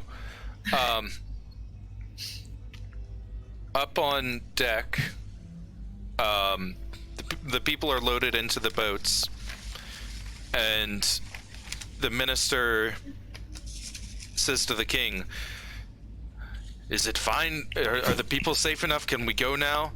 And the king turns solemnly and nods his head and takes a gold ring off of his finger. We'll be sure to navigate them safely to land. I thank you, Constable, for everything that you've done today. And Harkover grabs a hold of the king and says, "We'll just go onto one of those ships over there, and I'll take him to shore." Because there were the escort ships. Mm-hmm. So the Minister Lee grabs a hold of the king and disappears, and the king is still there. Oh shit. Did ye forget a golden ring? No, it's not that. It's something with the Fae. Oh shit. They don't want me to leave. Well, we can Down get below. you off. Oh, okay. You guys managed to pull together a couple of casks of fire dust. Give me an intelligence check. All of I us? got it.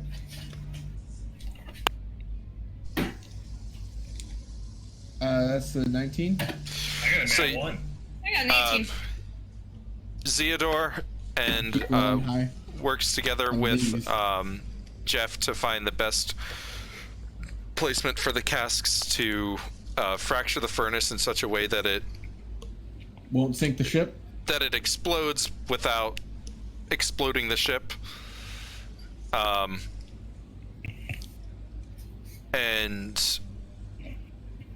the room starts venting with steam, which billows out and starts filling the deck. And Jeff turns to you and says, "I think that'll do it. I don't think it will blow, but perhaps we should make haste just in case." Cool. Let's all get in a lifeboat and go. You guys run up on top deck. You see Ilferi standing there with the king. Why are you still here? Technical difficulties, let's say. Can I just like run and throw the king over my shoulder and toss him in a lifeboat? Sure. Are there any lifeboats left? Is the question I was going to ask. The lifeboats are starting to leave already. I'll turn a lifeboat around. Give me just a moment.